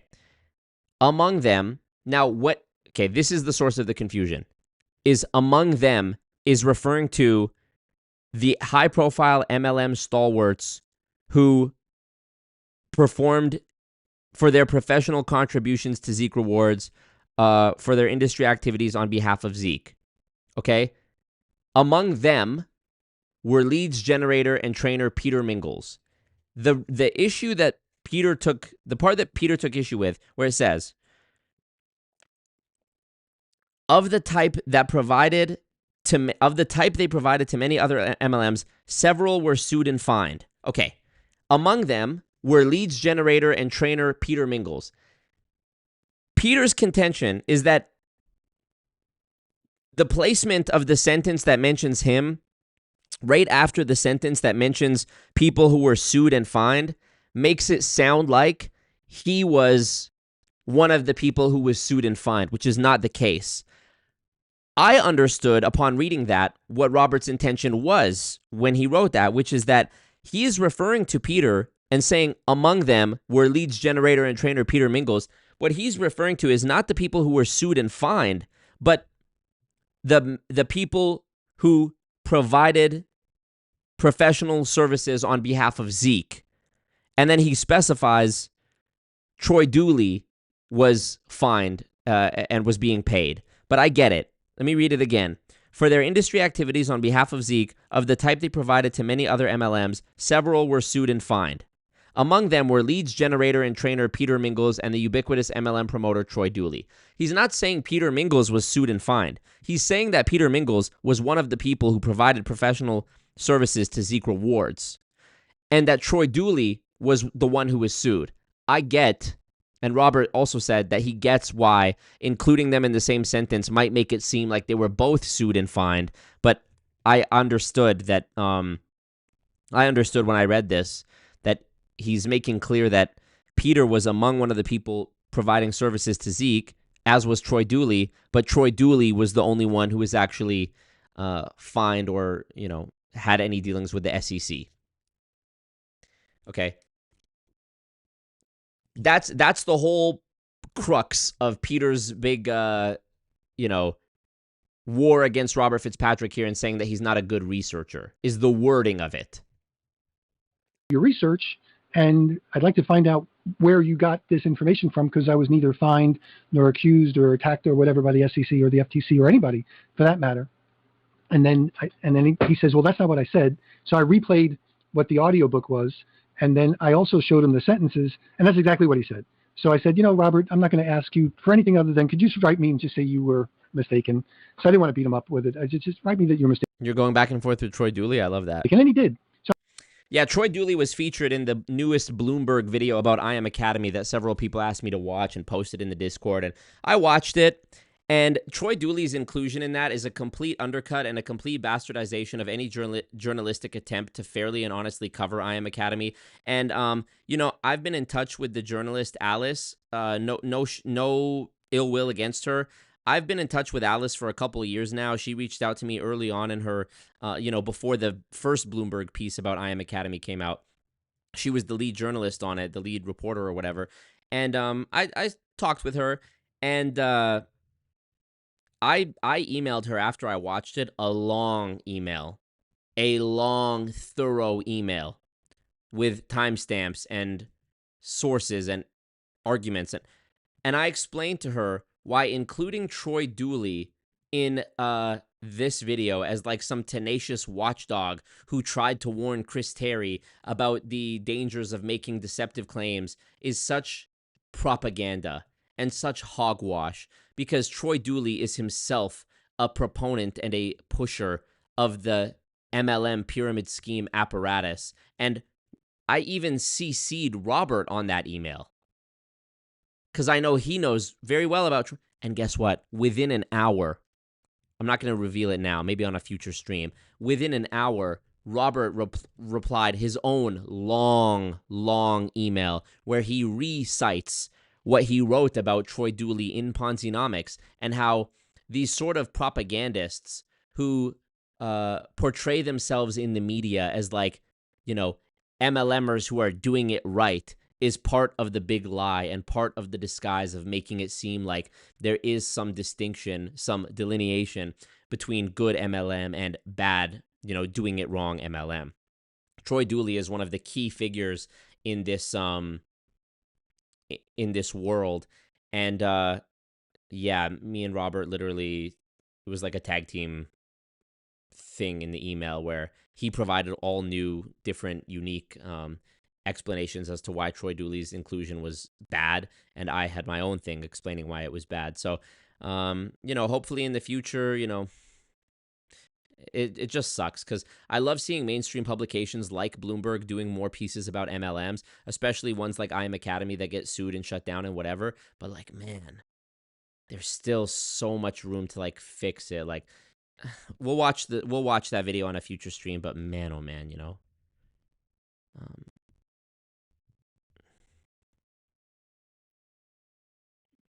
I had that if I ever want to use it for whatever I want to use it for. But I also made it mention, I said, Robert, now why don't you tell Marco that that is not right, and the next time he says it, he knows it's not right. Yes, it is a slap in the face, Queen of Karma. Troy Dooley loves MLMs. He tells me he's a consumer advocate and then tells me MLMs are good. Yeah, he's, you know, fuck him. So then I can get him for defamation. So Marco has never mentioned that again. Whether he remembers the story or not, I have no idea. Here, I'm mentioning it right now. Go back. Defamation. Peter, if you wanted to sue me for defamation, you would have done it fucking years ago. Let's keep it a buck. I had that if I ever want to use it for whatever I want to use it for. But I also made it mention, I said, Robert, now why don't you tell Marco that that is not right, and the next time he says it, he knows it's not right, so then I can get him for defamation. Relax, Peter. We know that you didn't get sued and fined by the SEC or whatever. We know. It just comes down to the wording. Okay? It's fine. He's gonna drone on about this until the day he dies. So Marco has never mentioned that again. Whether he remembers the story or not, I have no idea. Whether he would admit to it or not. You have such a selective memory, Peter. You seem to think that our beef started because of Instagram, which is not the case at all. But you remember this exceptionally well. Probably not. By the way, in that first stream, the origins, the beginning of my beef with Scott and Peter, I include me and Peter's full long phone call where he talks about, you know, before he knew it was me and we became enemies. I called him sort of anonymously. But the reality is that's my experiences. Now, the only reason why I belabor that point is because this Bridget Reed girl does a lot of research based on Robert Fitzpatrick. And I know firsthand that the stuff that Robert Fitzpatrick was not well researched. Not going to say he made it up. He was mistaken for sure. I don't know if it was malicious. Made it up? I don't think it was. I think he made a mistake. But those mistakes count when you have people using your book and your conversations as research. There you go. So he even says he thinks Robert just made a mistake and it doesn't think it was malicious. Troy makes fake articles about himself being a consumer advocate. It's angering. He even has a video explaining away the misunderstanding behind him being fined by the FTC for Zeke rewards, and basically tries to minimize it and make it seem like, oh, it's just a big misunderstanding. Fuck Troy Dooley. And therefore, I'm not sure what else she might be misguided about. And I'm not reading her book. But I have seen enough of her interviews. And I'll admit that, she thinks she's smart. So remember I said a little bit earlier, stupid things that are said convincingly seem to be one of the things that these anti-MLM crowds have a tendency of repeating. But she does say things like sales is bad. And I'm like, I don't know where your arrogance or ignorance comes from, but sales of your book is like, I think something that you count on. For the other guy, sales of his tickets or sales of whatever else he might be. What do you mean sales are bad? Door-to-door sales. That must be a miserable profession. Well, I did door-to-door sales and trained a door-to-door sales force for 11 years. I went from a manager trainee to an area vice president with 96 different offices. And I'll share with you the things that we did, many of us, not Oh, how the mighty have fallen. all of us, but the things that many of us did, I would stack up to some of the most responsible, credible selling that's out there on the market. And to say that we were like schlepping things around and things like this is a bad profession. And When he says shit like this, it reminds me of when Israel says, like, we're the most moral army, people had to do it because they had nothing else better to do. I'll share with you, there's a lot of people in direct sales that will mop the floor. Great point, Queen of Karma. Yes, sales in MLMs are bad because they are dependent on the distributors buying product. Sales are not sales at all when it comes to MLM. They're actually purchases. With you, chick. I mean, the bottom line is, it's like this is a bad profession and people had to do it because they had nothing else better to do. I'll share with you, there's a lot of people in direct sales that will mop the floor with you, chick. I mean, the bottom line is you are nothing compared to a good, sharp direct salesperson. And you take an encyclopedia salesperson who did his, or did her job the right way. Yeah, we finally got to the vacuum cleaners, Or a direct salesperson, they will mop the floor with you. And the other guy was basically carrying on, but she was the one who was holding the microphone relative to talking about sales, as if sales is a bad thing. And the idea of multi-level marketing, as stupid as it gets, these people don't understand how you'd probably want to compensate multiple levels of people for doing the work of building your sales organization. If they had a direct sales organization selling their books or their tickets, they would have huge amount of sales, huge amount of tickets. You wouldn't be playing in those little huge locations. His name is, what was his name? Adam Conover, I think it is. Adam, you wouldn't be playing those little organizations. You'd be playing in stadiums if you had a direct sales force that you paid on a multi-level market basis to go out there and sell tickets.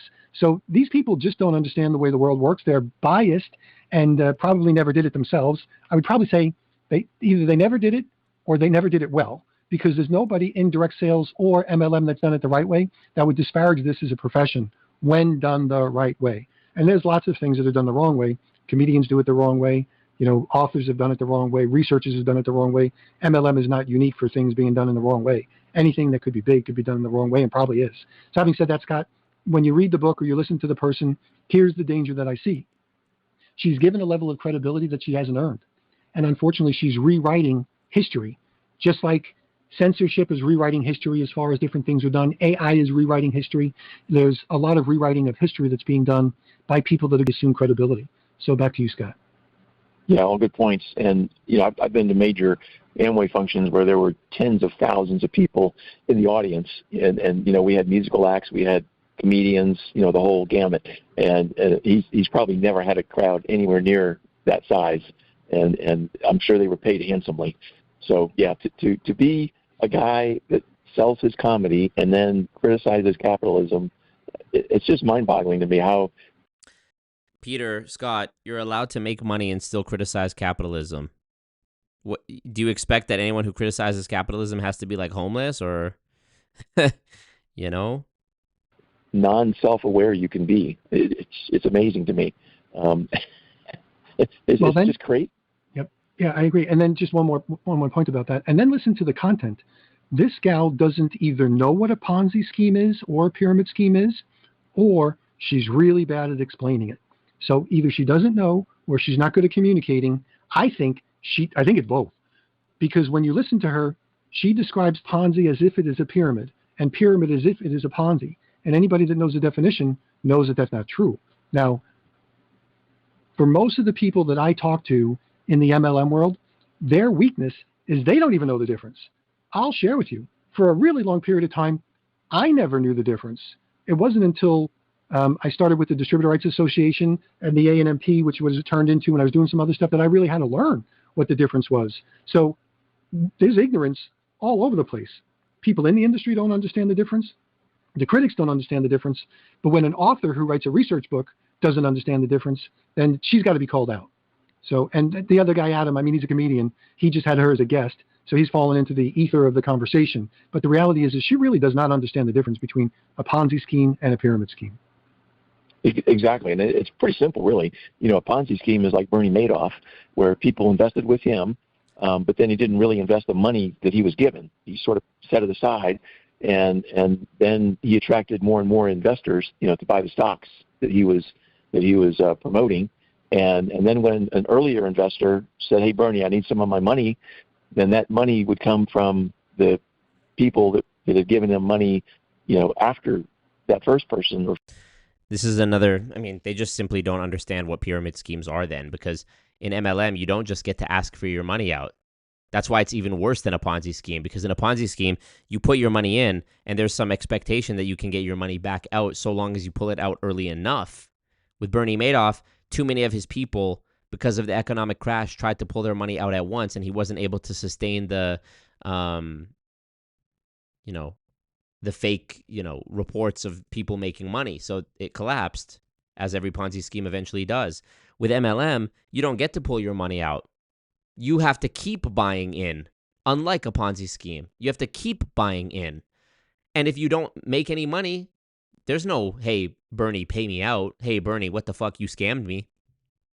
Nope, quite the contrary. Those people smile in your face with a smug smile with their dead eyes and say, "Well, the system works, you just didn't work. You didn't give yourself permission. You didn't step into your greatness. You didn't get out of your own way. You didn't turn up your energy thermostat. You weren't vibrating on the right frequency. You didn't become the main character in your own story. You didn't really want it," and on and on and on. It was your fault. Bernie's victims, it was his fault, and they all knew it. In MLM, people are so effectively duped that they actually think, even after they've lost their money, that it's their fault. First people had given the money, so all you're doing is moving the money around. But it's basically a single level, right? There's no multiple levels there. It's just Bernie and the investors, and none of the investors, were under each other, so to speak. They were all at the same level. They were all investing directly with Bernie Madoff. Now, there were some rumors that some of those people thought he was up to shenanigans because he kept really good, consistent annual profits, and they thought maybe he was doing some insider trading. I love that Pierre has the brain power to understand Ponzi versus pyramid, but not enough for pyramid equals MLM, right? Because he had been the former head of NASDAQ, stock exchange, and they just kind of, were suspicious that maybe something was going on there. Another great point why Jarrod's argument about legality is nonsense. Bernie Madoff himself was the head of the NASDAQ and was running a Ponzi scheme the whole time. So, don't chide me about the FTC saying that MLM is legal. The FTC is wrong, and they know it. But unfortunately, the FTC, which is a government organization which is under the jurisdiction of Congress, is not able to override Congress. And Congress people accept lobbying dollars. And who do they accept lobbying dollars from? The DSA, AIPAC, etc. That is why politicians on both sides of the aisle sign missiles that go to blowing up children in a genocide in Palestine. That is why politicians on both sides of the aisle sign off on or turn a blind eye to or advocate in favor of pyramid schemes. Money. That's why. Where's my Mr. Krabs sound effect? Money. That's why. The MLMs are backing up the Brinks truck to them. Okay? It's corruption. but they didn't ask the question, and he didn't, offer anything, and they thought they were just making all this money. So that's a Ponzi scheme, named after Charles Ponzi back in the early 1900s, who did something similar, but it was with, I think, foreign exchange or stamps or something like that, where he said, hey, this value is going to go up, buy some of this stuff from me. And so people did. And then when they wanted to get their money back out, we would use the contributions of the people that came along later to pay them, these false profits, as Robert Fitzpatrick named his book, False Profits. And so that's a Ponzi. Now, multi-level marketing, like you say, Peter, it's completely different. You've got multiple levels. That's the number one difference. You also have people that are actively involved, right? If you're in an MLM, you're out there ostensibly trying to sell products to customers, but you're also going to be recruiting other people that want to be distributors. And there's multiple levels of that, which don't occur in a Ponzi. And there's also... How does that not occur in a Ponzi? It does. Normally products, either a service or a physical product involved versus just an investment. And so those are some of the really major differences. And okay, let's disprove that right now. Businesses that involve selling product to family and friends and recruiting other people to do the same are called multi-level marketing, network marketing, or direct marketing. Some MLMs are illegal pyramid schemes. I mean, that's the end of the conversation right there. If the MLM is not a pyramid scheme, it will paste you based on sales to retail customers without having to recruit new distributors. Okay, that settles that. But they're nowhere near identical. They're I would say they're kind of similar, but I would never equate them in any way. I know Marco likes to say that MLM is Ponzi with extra steps, which is typical stupidity from him. It is.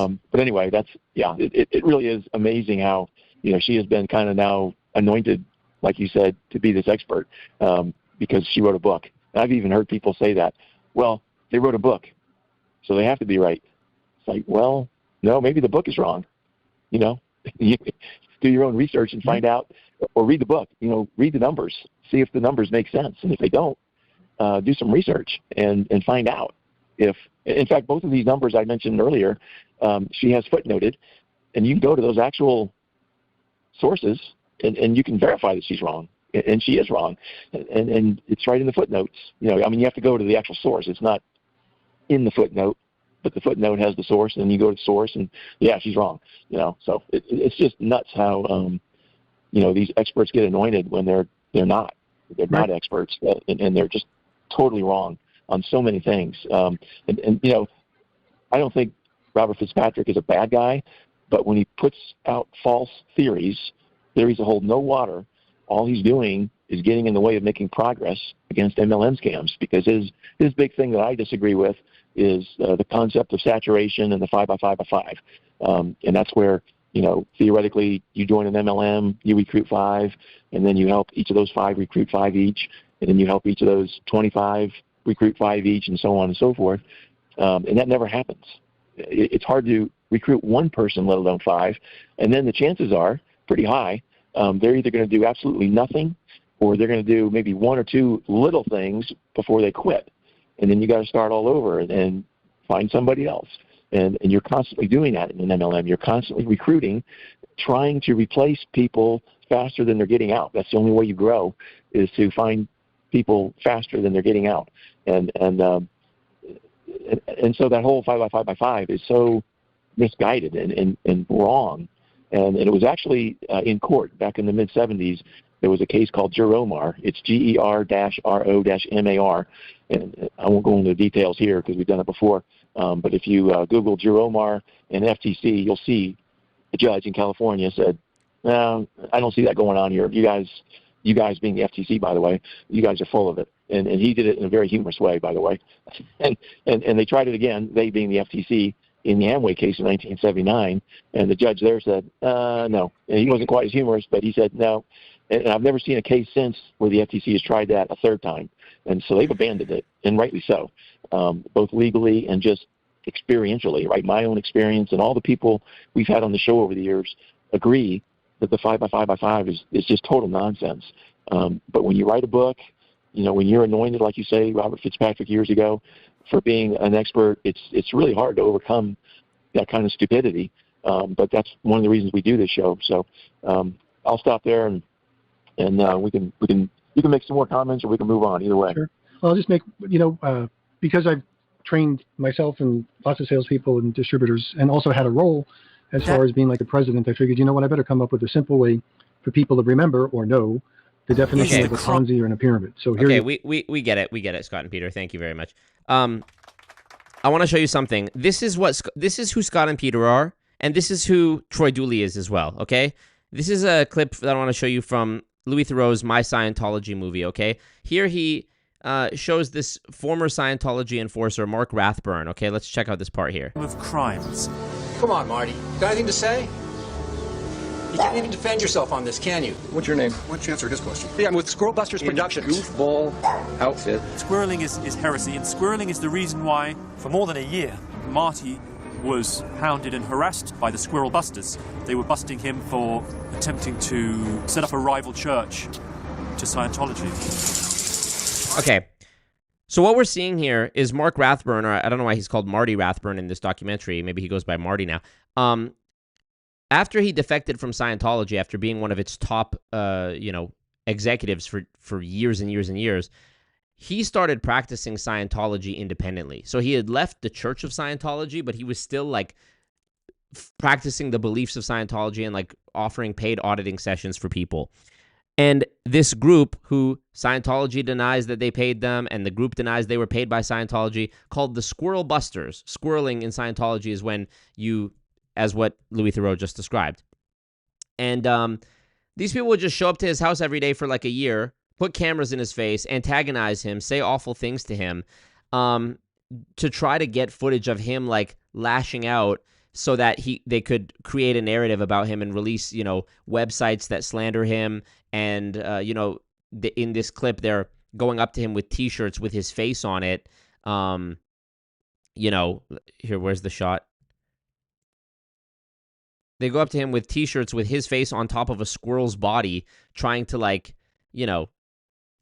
Official Scientology authenticated tech is terrible, is deeply dangerous. Woohoo! And putting the entire fate of the planet, and not just this planet, all planets in the universe, at risk, because you're not doing it correctly. How you doing, Mr. Squirrel?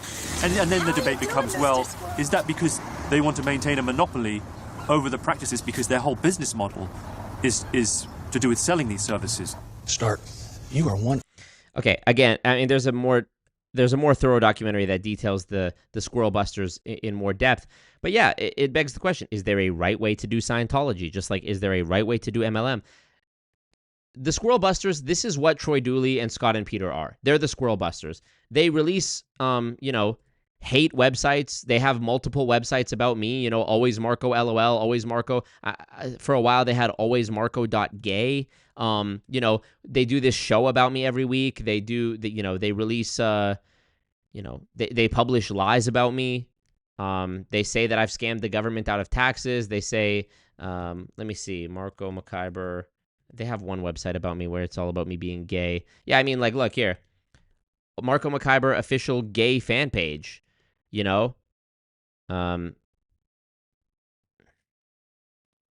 at this. Look at this article, Hello Gay or whatever, April 10th, 2021. So they've been doing this for years.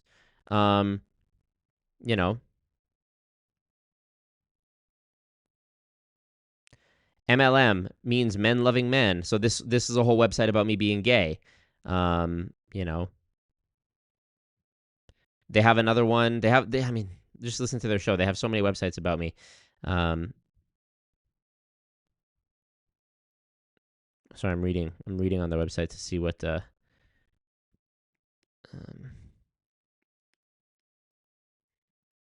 what they say about me.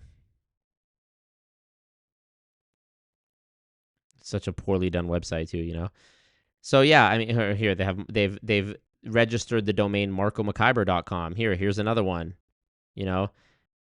We are doing research now to bring you the best of Marco. Listen to Marco McIver's mission in life. About Marco, pretty pathetic, says girlfriend. Last one says, after Marco says, last recent one, After what Marco says was sex, she asks, is that all there is? Ouch. You know, I mean, it's just endless.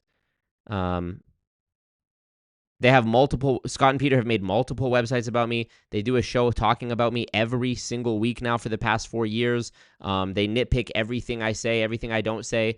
Every time I have a debate scheduled, they scramble to reach out to that person to try to poison the well before they talk to me. You know, they even go after, you know, like there will be people in the chat. If you have your own videos uploaded and you're in my chat, best believe there's a chance, as a matter of fact, there's a likelihood that Scott Johnson will go to your channel and start leaving comments on your videos, inviting you, you know, in bad faith to be on his show so that he can antagonize you as well, you know, and just try to like get to me in a roundabout way. So yeah, I mean, this is the Squirrel Busters, you know. They're not directly paid by any MLM. You know, Scott claims to be, you know, he's this anti-Amway guy, but, you know, they say it themselves. We're pro-MLM when it's done right, anti-MLM when it's done wrong, whatever the fuck that means. So, yeah. Peace out, Moon Man.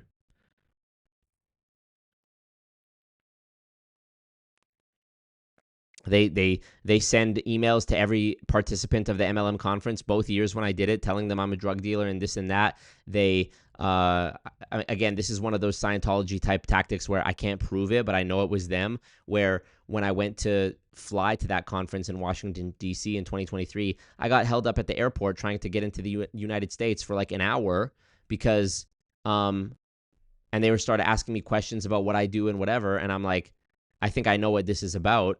And the security guy there, the customs guy, gave me like a contact card to fill out to if I have any information. And yeah, I think what happened was Scott Johnson sent an email to the border security or whatever, or filed a anonymous complaint or not anonymous complaint saying that I'm a drug dealer and that I'm going to smuggle drugs into the United States and that I'm an active drug dealer, and got me held up in an attempt to either get me to make it so that I didn't make it to the conference or to delay me. So, you know, and I almost did miss the flight because of that. So, yeah, this is, you know, Queen of Karma says, I'm a big Scientology hater. I hate Ekankar. Also, I'm not sure what that is. This is fair gaming, which was invented by L. Ron Hubbard. How you doing, Mr. Squirrel? Is a drop. Yeah. You know that websites cost money to make and maintain, right? How much have they spent on this? Who knows? Even if you were gay, what's up with that, right? So I spent so much time chasing tornadoes in Texas this spring. Scott didn't even invite me to his house. Yeah.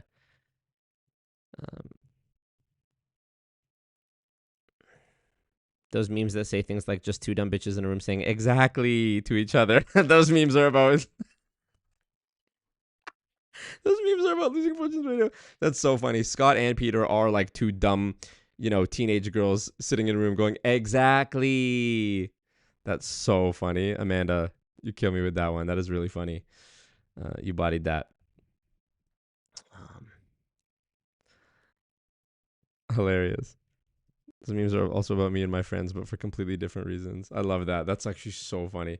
That is them. But you see, like, this is the, you know, they sort of do the opposite of what they set out to do. You know, they spread rumors about me. I'm defrauding the government. I'm a drug dealer. I owe taxes. I am gay. You know, just endless stuff to try to like make me tap out. And that they're part of it, and the MLMs themselves are part of it. Like, we've heard about Scientology suing former defectors for defamation and trade secrets and whatever, just trying to put them, you know, drag them through the legal system and cause them headaches. MLMs have done the same to me, suing me, trying to just like, you know, sending private investigators to my house, you know, to my relatives' houses, trying to just like antagonize me and get me to stop doing what I'm doing, stop telling the truth. Scott and Peter are part of that. Troy Dooley is part of that. Not me personally, but Troy Dooley, you know, as I talked about with that Bloomberg documentary he was in about I Am Academy, he's trying to sort of poison the well by being this like tenacious, middle of the road kind of guy. Yeah, I told Chris Terry, you know, you shouldn't make deceptive claims. What the fuck are you talking about? Shouldn't make deceptive claims in a business model who's dependent on being deceptive? Whose proposition is deceptive by, you know, by default based on the math of it, you know? Anyways, I've been going for 4 fucking hours. This has been a long stream. Wow, we never really we haven't hit this length in a while. But I love it, and it feels smooth now that there's no lag, so I'm happy about it. All you do is spit truth and leave them voicemails. Yeah. And it's done nothing. I mean, look, we're in the modern age. These type of tactics used to work back in like the 90s and the 2000s before there was, social media. Now people know what it is. People go take one look at a website like Building Fortunes Radio and alwaysmarco.gay or whatever. And it's like, they're like, okay, this is obviously trolling nonsense. And they do that too on one of their websites. They have like a photo of me with like, it's like me wearing a t-shirt, but they've edited it so that there's like a dick on it. Oh, here, look. Here. Alwaysmarco.ll, easy to remember and easy to type domain name. Perfect on text. Look, they've taken a photo and they put that on my shirt where it says always stupid Marco, There's other ones too where they have one where it's like a dick on my shirt, So, and they take photos that I myself published and be like, see, look what we have. It's like, I published that, bro. I posted that, I don't think Peter even realizes that he just makes himself look bad. This isn't a good look for him. He has to know that. I don't know. Scott's paying him, so who knows? Anywho, I appreciate you guys, for real. I'll be back on Saturday. This Amway Scamway play is going on at the Fringe Festival in Edmonton for like the next 4 days, I think. So if anybody wants to pull up on me in Edmonton and we can go to that, that'd be a cool GoonCon little thing. I'll film it and make like a little video about it. So yeah, let me know. Message me on Instagram. If you're not following the Instagram, Always Marco, at Always Marco on Instagram. There we go. Shu says, one of us make an underground article of Oh, no. Don't do that. Definitely don't do that. No, I'm deleting that. Goon vlog for real. All right, I appreciate you guys, man. Thank you. This has gone on long enough. I love y'all. Marco.